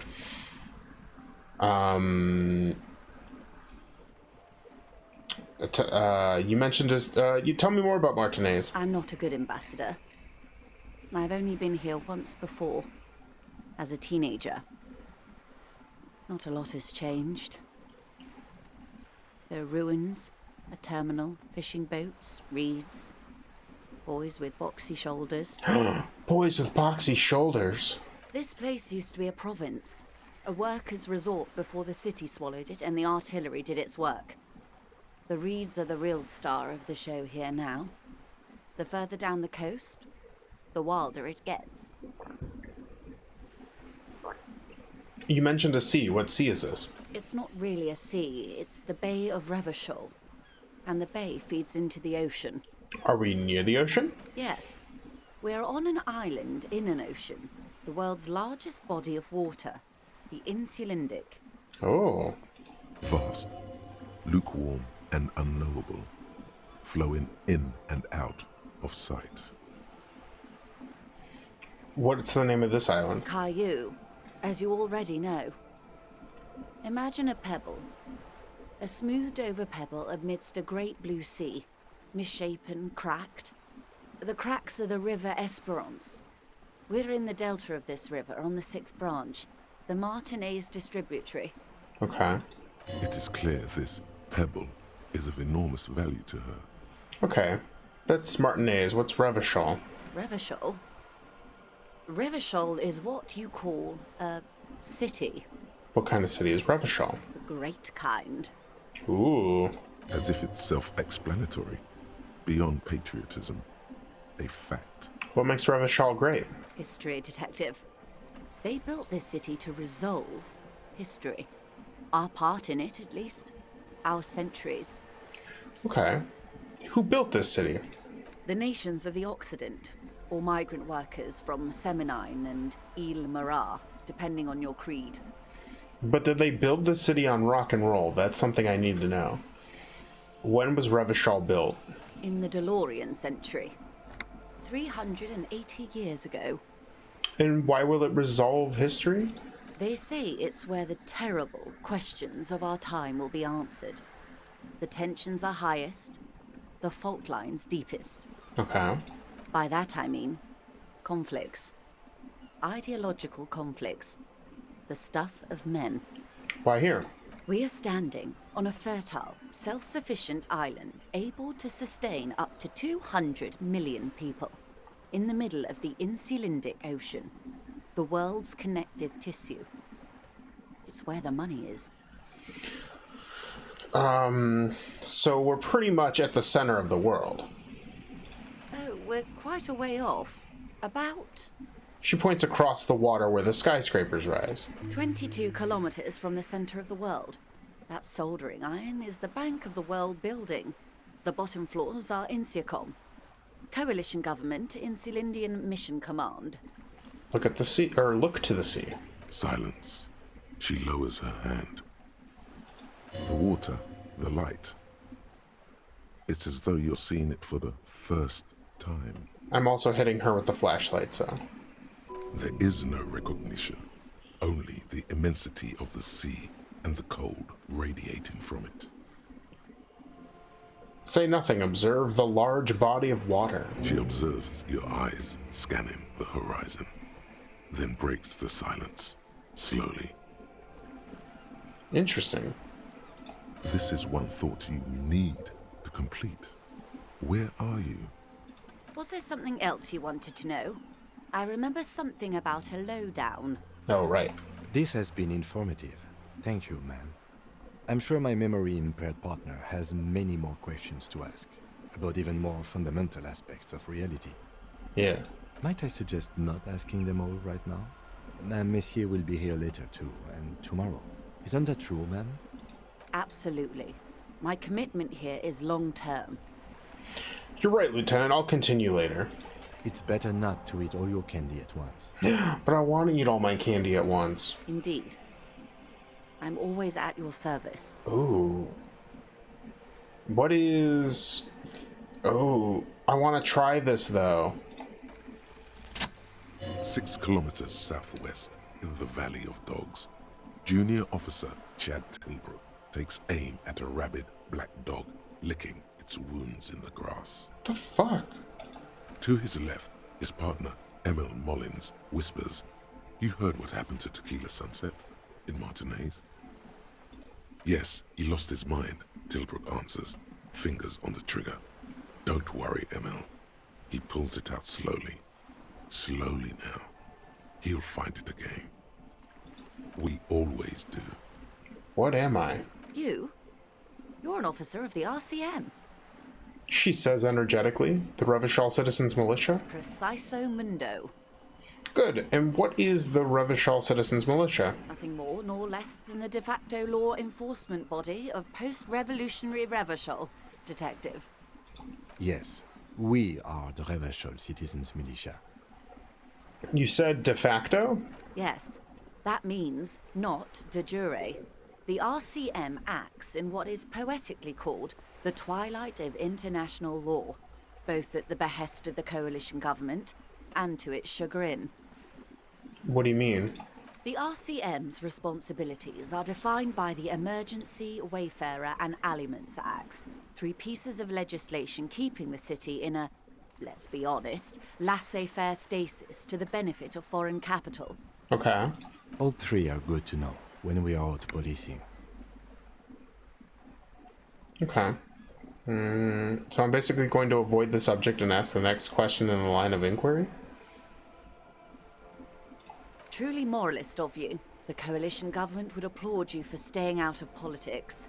And yet, there's nothing basic about your role, Detective. It's true that the RCM keeps everything the way our seemingly permanent, provisional rulers like it. She leans in. Yet, on the other hand, I know these people. I deal with them daily. Let me tell you, dear, they are not fans of you. Oh, why? The post-revolutionary decade was a disaster for the coalition government.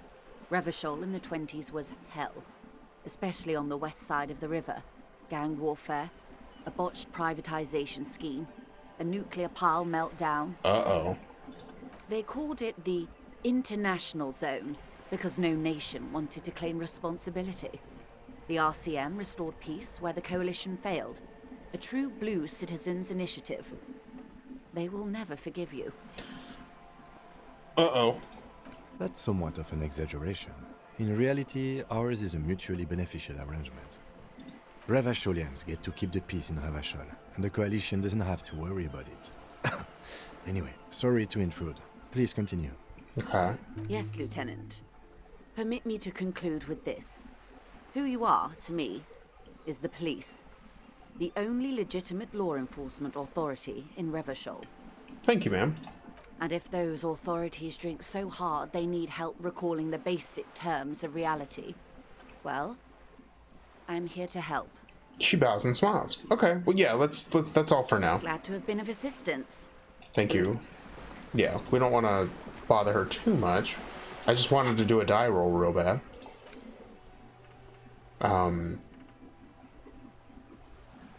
Interesting. Well, we're already doing rigorous self-critique. Okay, so can we talk? Do we have to wait till nighttime to talk to the smoker?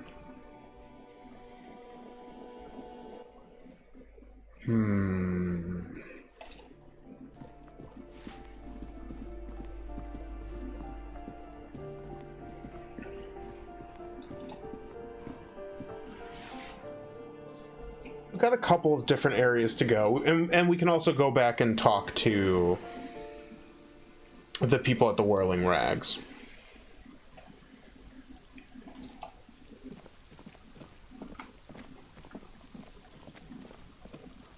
This door is made of metal. No one on. We should return in the evening. Okay. All right. Well, yeah, I think that's what we'll do. We'll talk to the people of in the Whirling Rags, the kind of ruffians of the Union.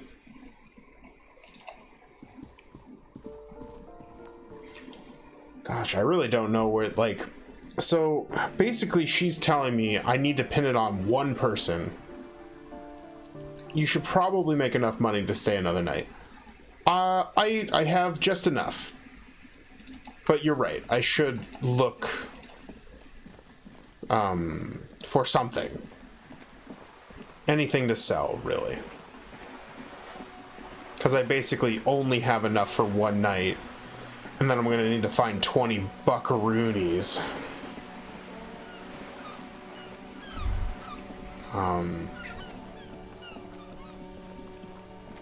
Alright. And it's only 9 in the morning? So we should be okay.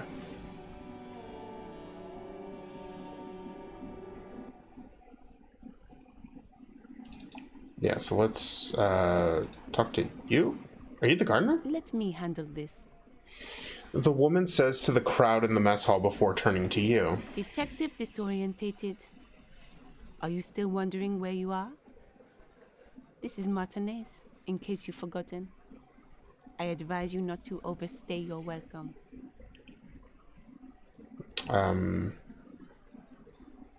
You're the gardener.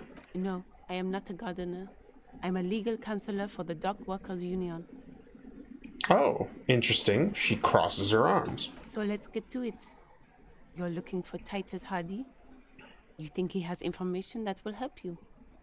Maybe he does. She points to the man on her right. That's Titus. Talk to him. But know this. I'll be keeping an eye on you. No strong arming. Nothing official. The District of Martinez does not recognize your authority to make arrests. Excuse me? What? It doesn't matter if you recognize our authority. We will make an arrest if we have to. She says nothing. Her glare speaks for her. Alright, I should talk to Titus then.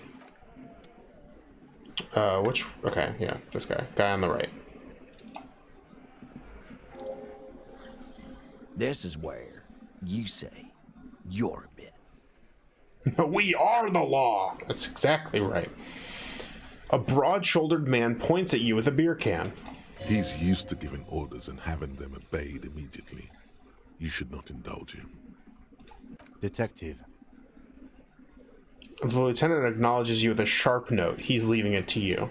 Precinct 57's finest scans the room, leaving the speaking to you. He trusts you. Maybe against his better judgment, but he does. Don't say anything yet. Hey, dipshit. You hard of hearing or something? The boss man's talking to you. Cross your arms. What, is he fucking kidding? This guy high or something? The little guy looks at his mates in disbelief. Hey, asshole, up here. We're talking to you. We are looking for Titus Hardy. The lieutenant turns the broad-shouldered man at the end of the table. We need to talk about the man hanged out back. Oh, this is about him. A real looker, that one. You're sure taking your time, waiting for him to get ripe and pretty for you, huh? Oh, he was a real pretty boy by now. Real hot stuff. Letting out that pretty boy smell. Ew. Time to go to work in the shit factory! Easy, boys. These janitors have a hell of a job cut out for them. I mean, I wouldn't go in there for $1 million. He slaps his forehead. You might want to start asking your questions now. It's not going to get better than this. These guys are so macho, they're ready to confess to first-degree murder. Ask if it was them. The man hanged in the backyard. Did you do it? The pretty boy. You guys really love talking about that pretty boy. That pretty boy. Funny. But my partner and I have a serious matter to discuss with you.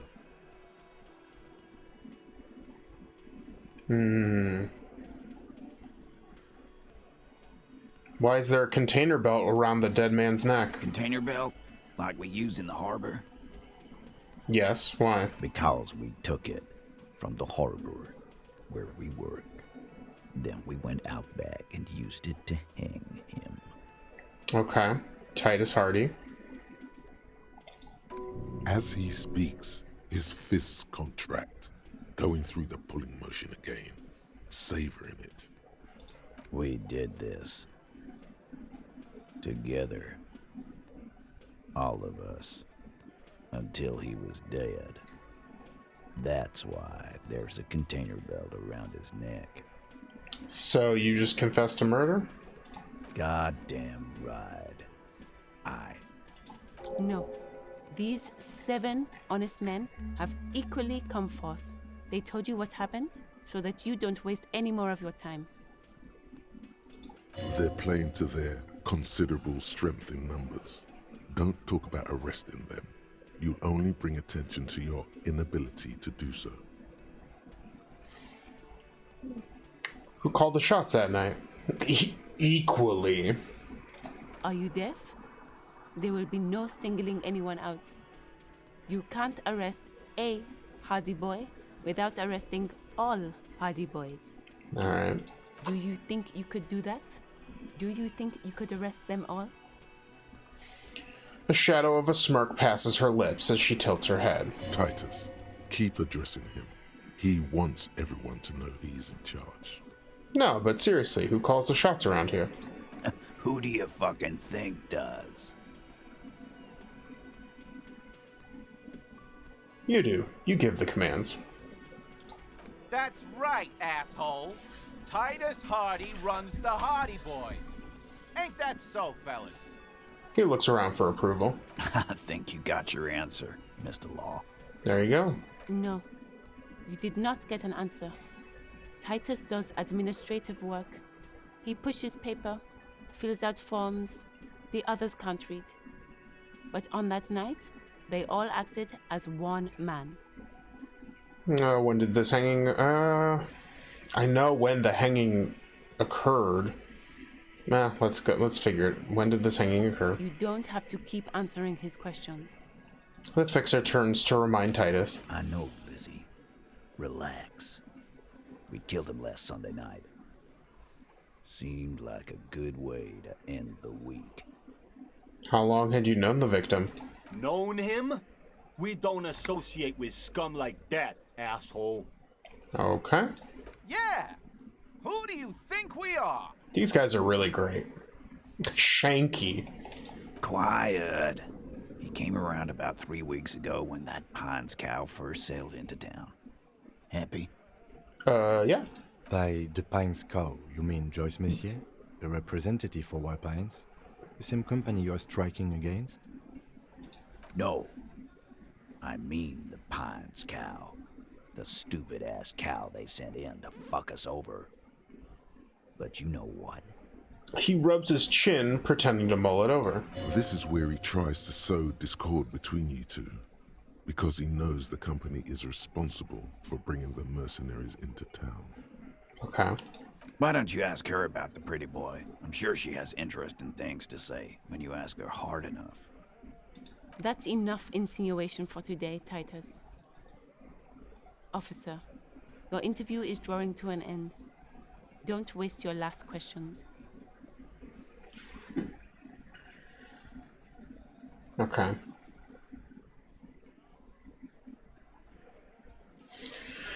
If I had one more question,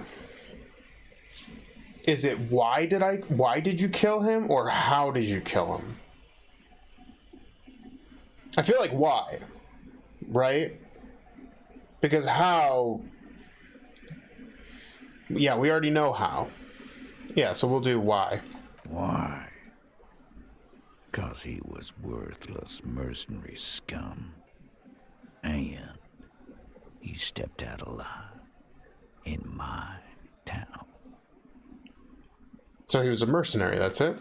And he stepped out of line.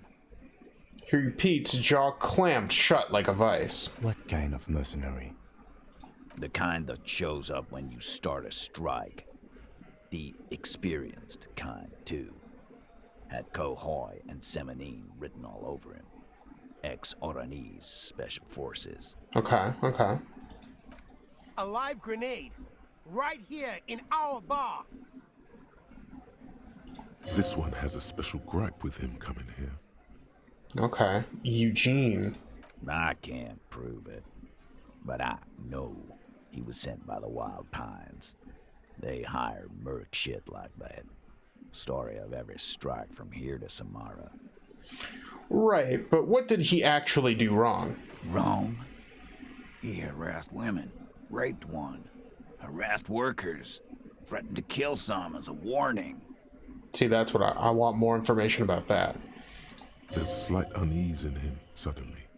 He regrets mentioning the rape. To kill us all, if we don't open the gates, if we don't let the scabs in. if we don't bend over. That was before he started coming here. Okay. Yeah, he said it was his favorite joint now. Started coming here every night. Drinking, grabbing girls. Grabbed one of ours mid-karaoke, right there on the stage. He grabbed someone? The lieutenant is trying to make sense of this flood of information. Yeah. This girl's on the mic. A beautiful girl. Young. Gets into the second verse of Lover Lake. The fucker grabs her legs, starts screaming. Wait, guys starting to sound like you before you lost your memory a little bit? Oh.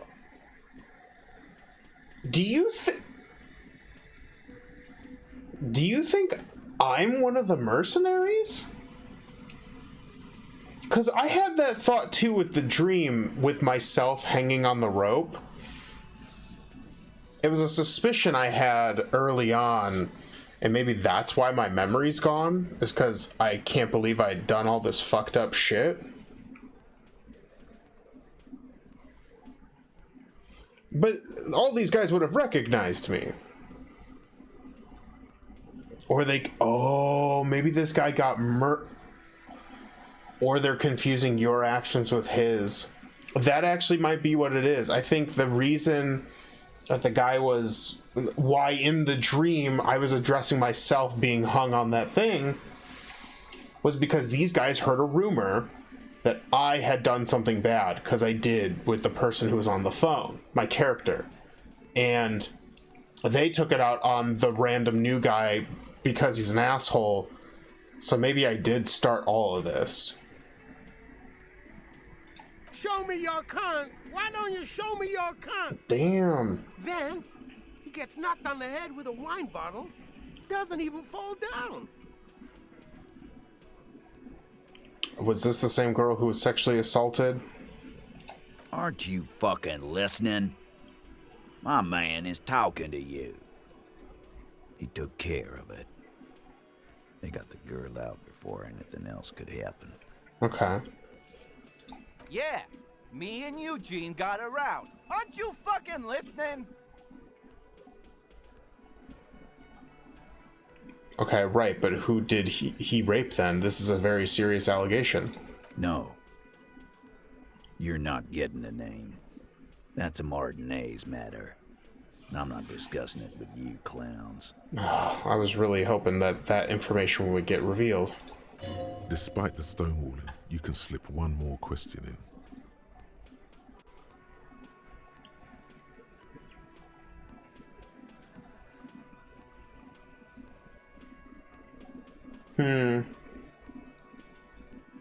Should we conclude this, or should we hit 3 and ask one more time to try to... I don't know.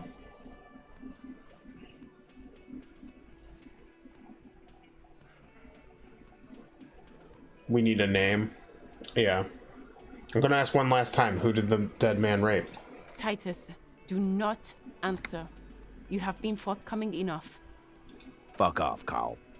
She's gone through enough without you harassing her too. She doesn't need more embarrassment. Damn it. What are you talking about? Embarrassment. If someone has been sexually assaulted, we need to... What you need is to get the fuck out of my face. I've had enough of explaining myself to you fucks. He's dead. It's done. You hear the aluminum crack in his palm as he squeezes the beer can. As you can see, these men can only take so much baseless scrutiny. I'm doing my best to keep the situation civil, but... What follows is a slow head shake. It won't be for long, she means. Yeah, baseless is, It's true. She was the only thing holding him back.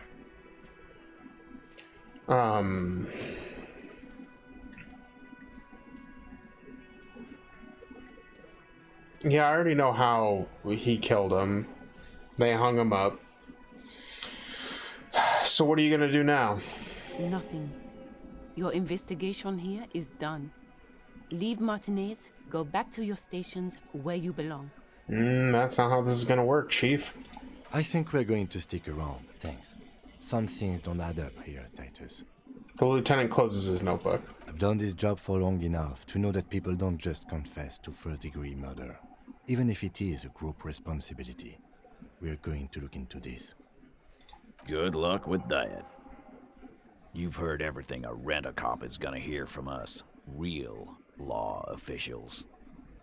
You're lucky you didn't get a beating. Okay. Rent-a-cop? So that's what this is about. He doesn't see you as his equals. I mean... Forget about their games. You've mapped out the characters. Reading the footprints in the yard should be easier now. Okay. I'm gonna take off now. Yeah, I'm gonna let that one simmer for a little bit.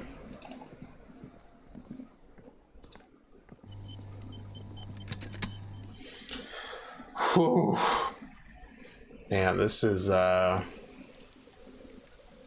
I want that one to be a surprise.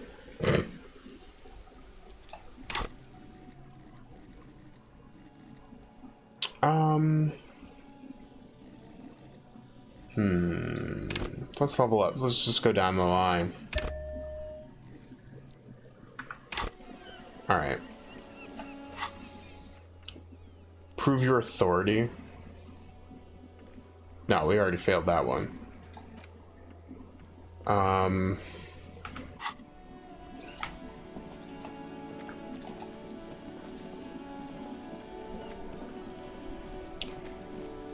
Okay, let's see if this has been fixed yet.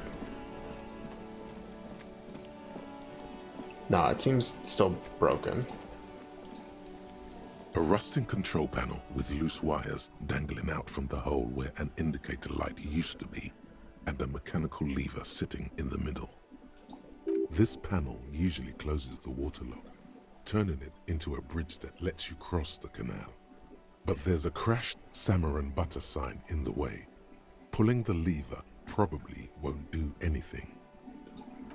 You pull the lever all the way up until the metal clicks against the contact pins. You hear a soft clunk. Then, nothing happens. Release the lever. The spring brings the lever back to its original position. You still need to close the water lock to get across the canal. Some other way. Wasn't there a sign over there saying functionality will be restored on Wednesday morning?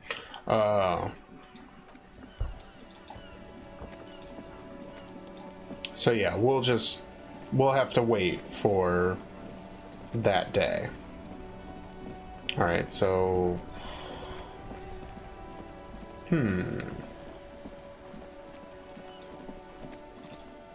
Well... Not really sure. Okay, close the water lock. Who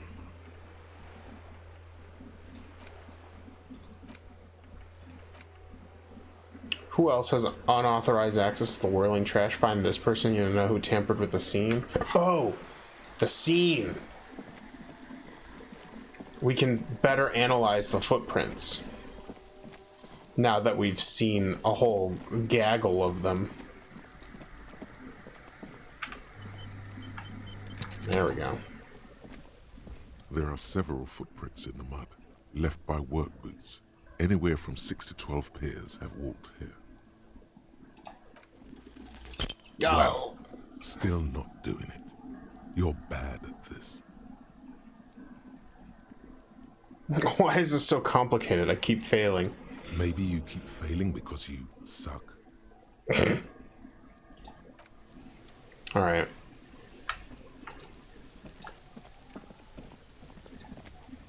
Is this thing... An inconspicuous pile of the roofing material, Eternite.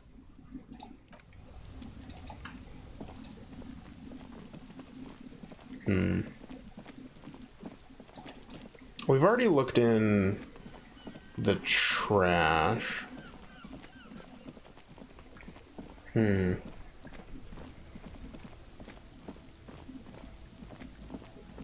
The one girl went off and she's missing.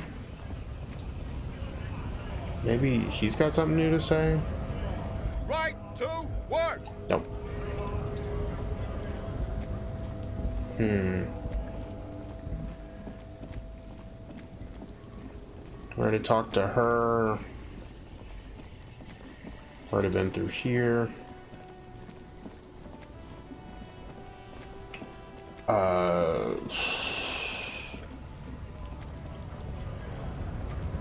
I'm at a loss what to do.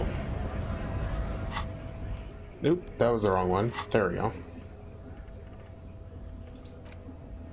Keep searching for the caller despite lacking any obvious leads. Whirling secret. Find a way into the secret passage. Hmm.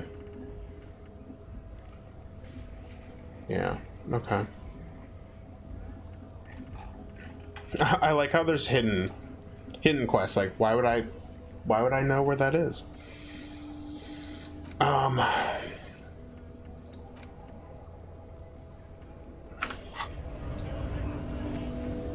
was hoping to find like a ladder or something,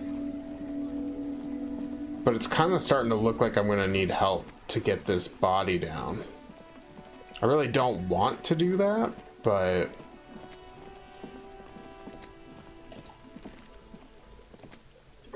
The man before you is naked, but for... Yes, we do.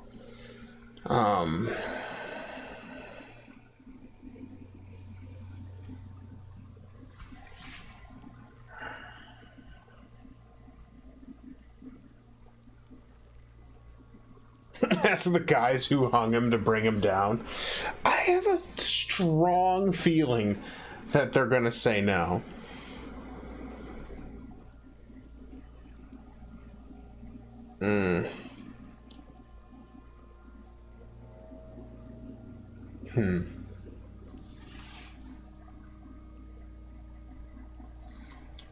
That's it. We have to ask for help from the harbor. Okay. They do have the tools and the men. And since it looks like they put him there... They can get him down too. Okay. Let's do it in the lousy, dangerous way. Good job, we already found a way in the harbor. Hooray for us. Let's get to it then.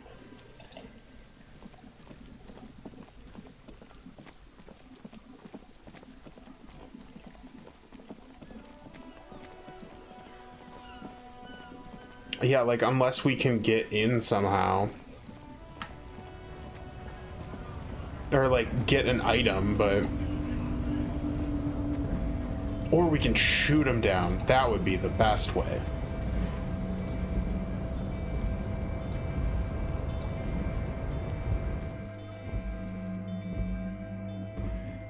As much as I don't want to ask this guy to help bring him down.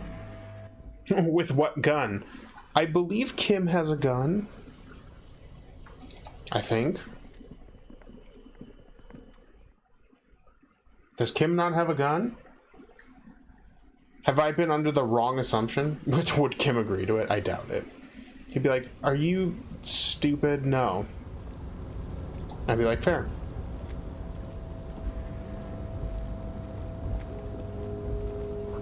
Collecting rainwater.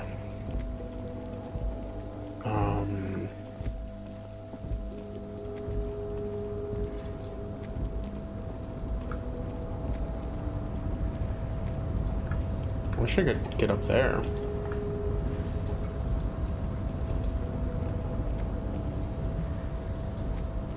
What this? You're back before the cargo can... No reply. Damn it. You attempt to turn that to your left. The lieutenant considers your actions with... Okay, yeah, I do remember that. Money. Alright. I'm rich beyond my wildest dreams.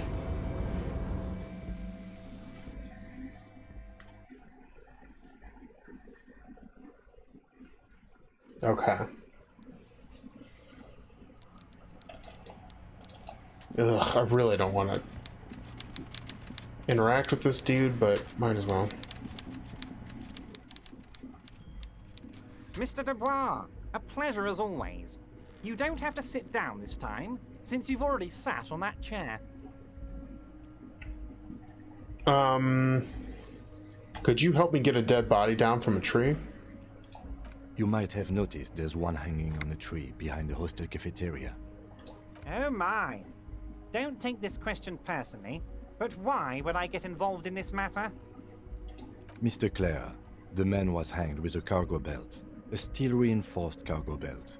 It's safe to assume the Union had something to do with the murder. Besides, getting the body down would benefit all of us. It's a stain on the neighborhood. Say nothing. I can certainly see how having him up there might start affecting some real estate values. He licks his fat lips and smiles. But of course, all joking aside, I am going to help you. He picks up a handset of a radio phone to his right. He then clicks a button. Jean-Luc, my boy, I'm sending 2 police officers down. They have a dead body in a tree problem they need help with. Namely, they need it to be taken down. And, Jean, please take it easy with the race signs. He's had enough of that. He hangs up and turns back to you. You can find Jean-Luc down at the gates, but you already knew that. Anyway, he's going to help you.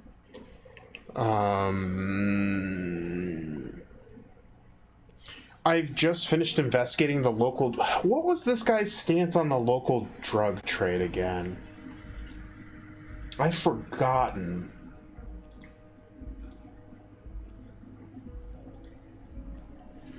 Did he not want us to go looking into it?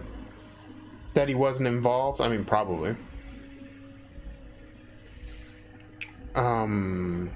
No, we'll just leave. See you soon, Debardeur. Just kidding, but not too much. Alright. Alright, let's go down.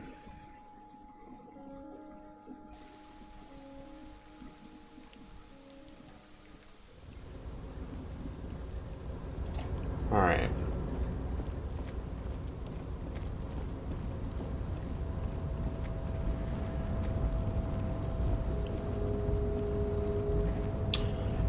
Yeah, I'm not entirely sure, to be honest. It's... The mystery is afoot, and I feel like I'm getting, like... I'm getting kind of stonewalled in this. Like, I feel like, I've kind of hit all my...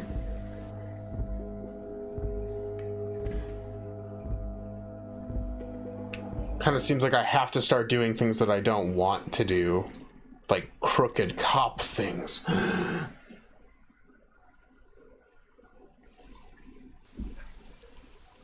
I think it's time to make more bold stances. I mean, maybe.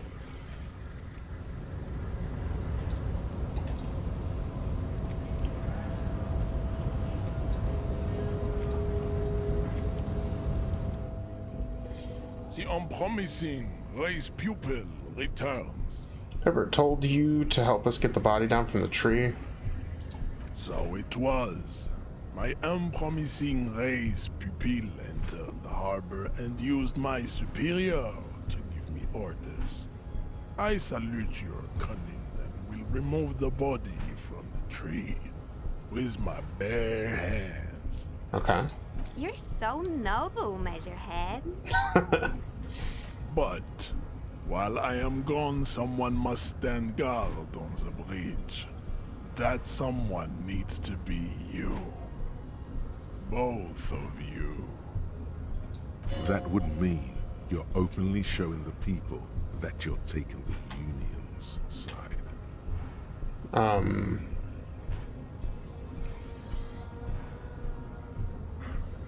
Wait, that means showing everyone that we're taking orders from the Union? Yes. That is precisely what it means, homunculus. This is not going to happen any other way.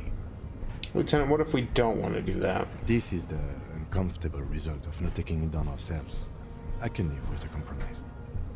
Okay. Listen to your little friend. He is wise in his childlike way.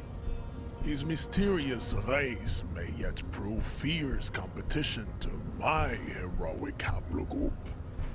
Alright. I mean, we had no other way to get it down. Like, I don't have the strength or the dexterity to get up there and do it, so okay then. Babe, see that they stay here the whole time.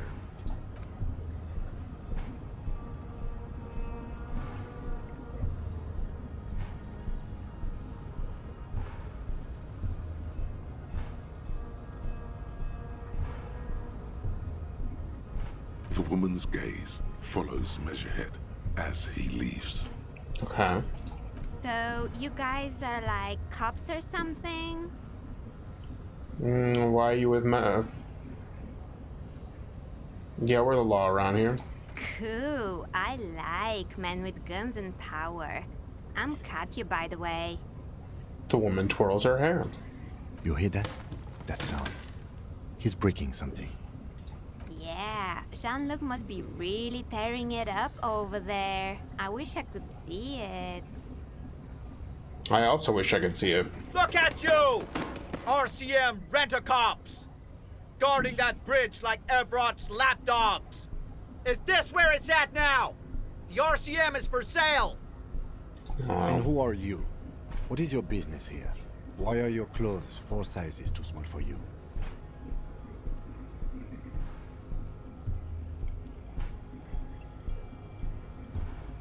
That's none of your business. A shrill laughter interrupts you, echoing across Martinez. It's Kuno. Then, the man turns to look behind him at the behemoth appearing around the corner, approaching him, walking past him.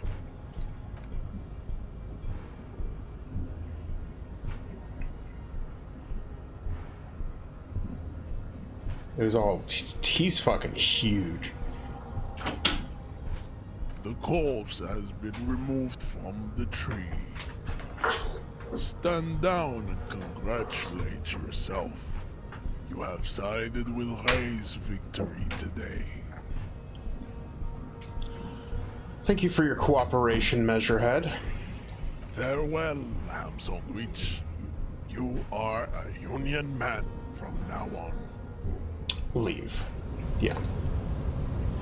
Let's not entertain this man anymore.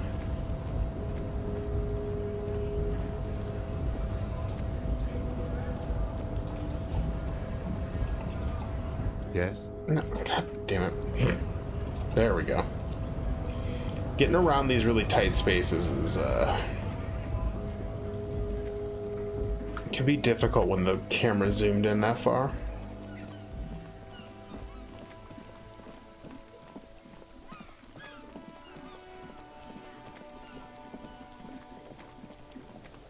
Okay. Oh, he literally just ripped the tree down, huh? The corpse lies on the ground among the remains of an absolutely demolished pinewood branch. It's gently laid on one side. Well, it's done. Celebrate in a more reserved manner. Mr. Measurehead has done a good job. Nothing is too broken or compromised. The victim is ready for a field autopsy. A field autopsy? Yes. 1. Investigation of the scene. 2. Initial examination of the victim. 3. Field autopsy. 4. Transportation of the body to the morgue. We are on number 3. Okay. The fuck are they on about? God. Cop's gonna cut his shit up. Got it. The lieutenant adjusts his glasses and takes a deep breath. Should we try to remove the dead man's boots? I thought we decided to leave it to processing. Oh, not that's turn right. this into some kind of circus. First, what exactly is a field autopsy? Come on, officer. You know what a field autopsy is. You've done 100 of them. Do you have another pair of gloves? Unfortunately, no. I have gardening gloves. Maybe they're enough? They are better than nothing. Tell you what, I perform the anatomical side of things while you will take notes. We just fill this in, right? Show them the red field autopsy form in your ledger? That's right. Okay.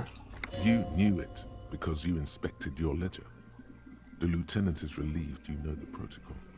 Open your ledger at the field autopsy form.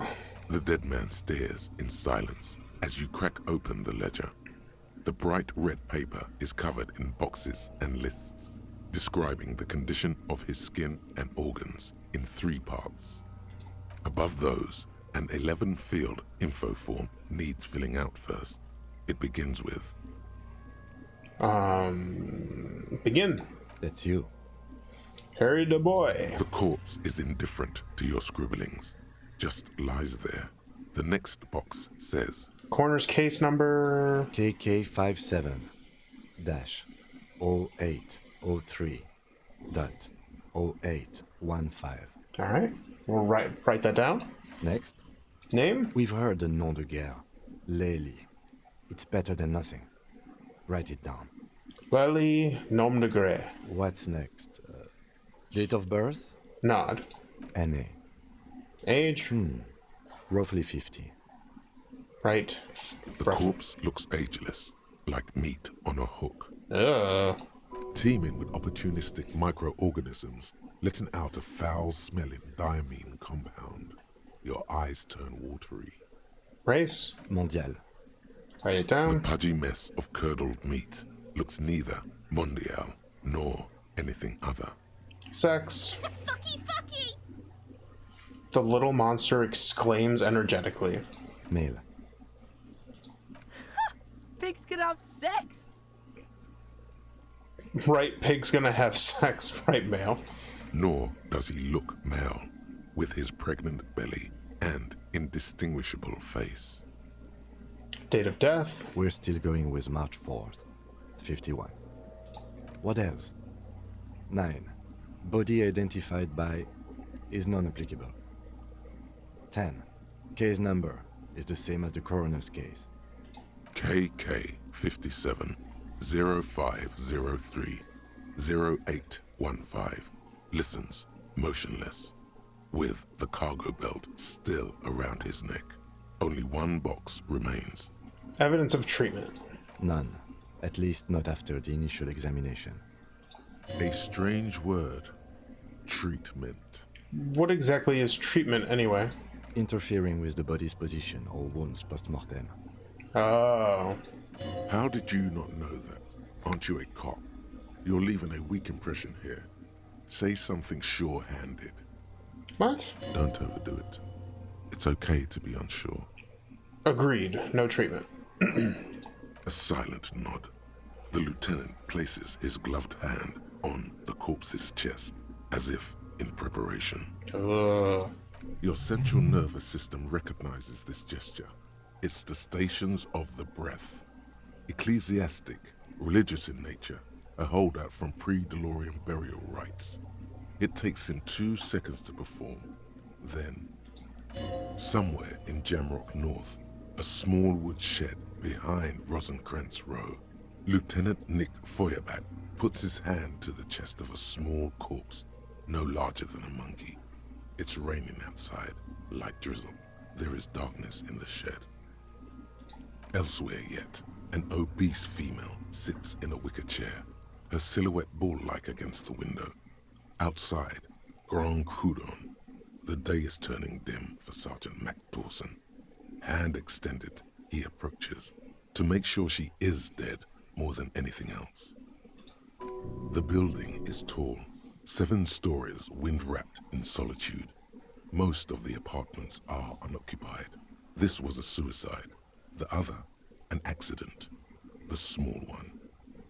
And so, all across Jamrock, Coal City, GRIH, 42 deceased persons found today. 42 stations of breath. Damn. We should start the post-mortem. Turn the page. No larger than a monkey? We measuring things in monkeys now? I mean, maybe not. It's not my fantasy world. The corpse cannot feel Kim's hand on his chest. It no longer meaningfully interacts with its surroundings. A thicket of boxes and lists on red copier paper tries to answer why. External examination? Clothes. The deceased wears armored boots and white briefs. The make of the briefs is Babrodine, I think. Let's see. He turns his body onto the side to check its underwear label. See, it's happening. Babrodine, yes. Inexpensive. Size M. Color white. The disappointment is palpable. The red-haired thing was expecting something more lurid. Write it down. The rest of the clothes have been removed post-mortem by scavengers in order to get to the victim's ceramic armor. Officers are in search of the missing pieces. Removal of the boots is left for processing. I'm gonna write it down. Tattoos. He stands up, feet planted on either side of the body. The upper torso is covered in a single, continuous tattoo, resembling a national pattern. It reaches from the right shoulder to the heart. The ink is blue and white. The assistant has a color photograph of the markings, to be added to the case files as document A1. The photo is taken on the scene, using a Trigat Mini. The deceased has a cargo lashing belt around his neck, tied with a hangman's knot. Color yellow. Length 3 meters. There is a buckle on the other end. Well-nourished, athletically built, measuring 1.8 meters. Generally consistent with age, about 50. Preservation is good. Ambient temperature, below freezing. Write it down. Body hair is light brown. Distribution is consistent with age. The deceased had male pattern baldness. Hair is combed back, short. Write it down. Short, light brown, male pattern baldness. Lividity is consistent with hanging. The head is congested. Contusions are present on the head, chest, and thighs. Consistent with stones thrown post-mortem. Low velocity. Fucking low velocity? You think Kuno doesn't know what you're talking about? Velocity was fucking max. Talking shit about Kuno's velocity. Ha. In addition, there are bite marks on the face, scalp, and chest. Consistent with predation. Write down. Ligature mark. The lieutenant produces a small folding knife with the other hand pulling on the belt. He starts cutting into the polyester. The stench is horrid. After a while, it's obvious the material cannot be cut. The steel wiring. There's too much of it. We need to remove the belt so we can get to the ligature mark. Okay. You got just the right tool for that. The chain cutters. Good thing we got these chain cutters. Always good to think ahead. Now... He points to the rope squeezing the dead man's neck. We need to cut the belt to see the ligature mark below. Carefully. With as much precision as you can. Uh-oh. See? My pig is gonna fuck his head off. No, he ain't. Your pig's a boring fuck. Alright. Wait, let's look for a good spot to cut. The belt is equally tight around the whole circumference of his neck, swelling over the edges like white bread, rising from the east. Okay. After some deliberation, you sink the cutters into the knot tying the belt together. You squeeze the rubber handles together, sweat forming on your brow. Oh. Bilbo wanted me to fail that? Nah. Snap. The knot is slashed. Another cut and the belt falls apart like a flower bouquet, revealing the dead man's neck and the dark red ligature mark around it. The rope rises to a point, leaving a gap in the ligature mark. The suspension point is in the back of the neck. The lieutenant has kneeled closer, running his finger along the dark red groove until there's a gap. As it ought to. This is where its grip on the curdled meat is gentlest, pulling up.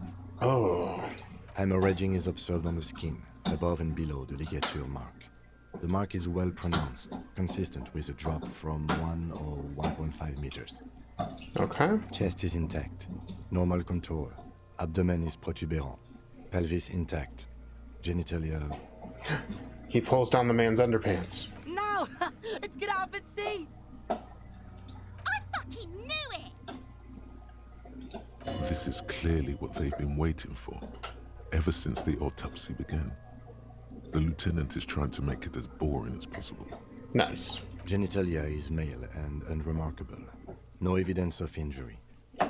Write it down and move on. Back is symmetrical and intact. Upper and lower extremities are intact, but asymmetrical. There are combat injuries on the right hand, thigh, and hip. Okay. Bullets have bitten little pieces out of him. It must have been excruciating, especially the hip. Before you is a temple of pain that knew little tenderness in life. Damn. In addition, I see smaller, residual scars, too numerous to count, covering about 30% of his skin. Write it Last down. item, hands. He takes the man's right hand in his and inspects it, then moves to the other hand. Let the lieutenant work alone. Hands are clean. No sign of a recent struggle. Write it down. Ooh. That's all for the external. Well done. What next? Internal examination. Central nervous system. I have nothing. Do you have anything on this man's central nervous system? You don't even have a joke. No, not even a joke. Musculoskeletal. Purge fluid is coming from the mouth. Not injury related. Eyes and tongue protuberant. Hyoid bone. Let's see. With his eyes almost closed, the lieutenant puts his hand on the dead man's throat and begins to massage it, gently. A rotting smell erupts from the mouth. Ugh. Purge fluid runs down his lips, black and viscous. Yucky. Yeah, jack that fucker off! Well, okay. Kuno. The hyoid bone is fractured. The rest of the musculoskeletal system is intact. Unremarkable. Write it down. Respiratory system. Back hunched as if in prayer, he begins to pry open the dead man's jaws. He stops to exert more force. Both hands are used. Oral cavity shows no lesions. The victim has received dental implants, possibly after a combat wound. Mouth swollen. Hemorrhaging present in mucosa of the lips and mouth. Okay. From here, it looks as though the clown-faced man is screaming. The tendons of his jaw are torn apart. Hyoid ripped from the force of the lieutenant's hands. Write it down. Hepatobiliary. NA. Right, NA? Same for toxicology and serology. NA. Cardiovascular. The body exhibits lividity in the lower extremities, feet, hands, and neck. Visually consistent with the hanging. Okay. Gastrointestinal. He breathes a sigh of approaching relief. This is the last field on the list. He looks around to the ground. The pool of feces there. Digested semi-solid food in stomach. Voila. Write it down. Omit the voila. What's next on the list? Description of injuries summary. Let's see. We have bite marks, contusions on the head and chest, and a ligature mark encircling the neck. You'll need 3 fields. Leave a 4th one too. Bite marks. Head, chest, and scalp bite mark injuries. Predation by birds has caused damage to the body. Odontologist does not need to be consulted. Write it down. And your opinion, officer? Non-fatal post-mortem. Agreed. Next injury? Contusions. So, the scalp bleeds from a post-mortem head injury, a stone. The injury does not have the rim of an early inflammatory response.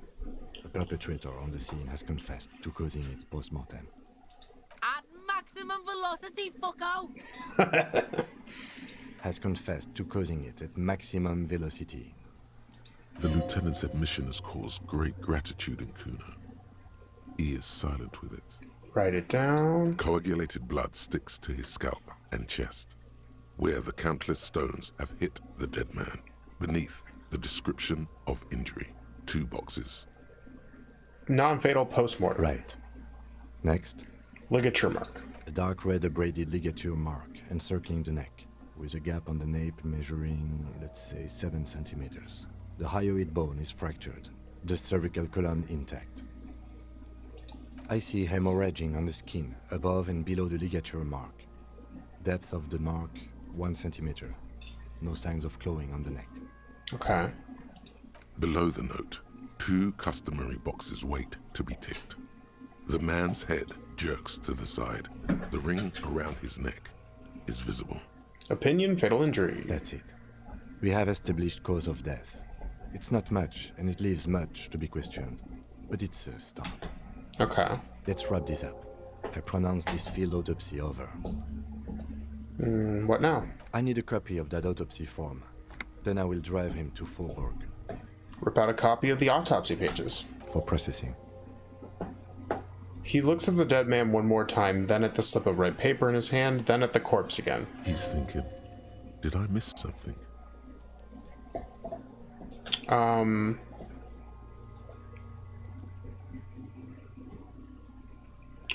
Well, yeah, we'll let him leave. Let him do his thing in case he's forgotten something. Alright. We're gonna save. I'm just gonna do a manual one. Because we have hit the end of the stream. Thank you guys so much for being here. I hope you guys had fun. We will probably do this. Let me look at the calendar. We're probably going to do this 1, maybe 2 more times before Resident Evil Village becomes the new Monday game. So I hope you're enjoying this. We'll probably come back to this after that, but that'll be a bit. And then, provided the internet's fine, we shall be back to our normal schedule of Throwback Thursdays and Anime Sundays, picking up more Persona 4 Golden and Chrono Trigger, doing like the last kind of side questy stuff before the end of the game. Yeah, so I hope you enjoyed yourselves. Thank you so much for being here. You're all super cute. And until next time, keep it super nerdy. Bye.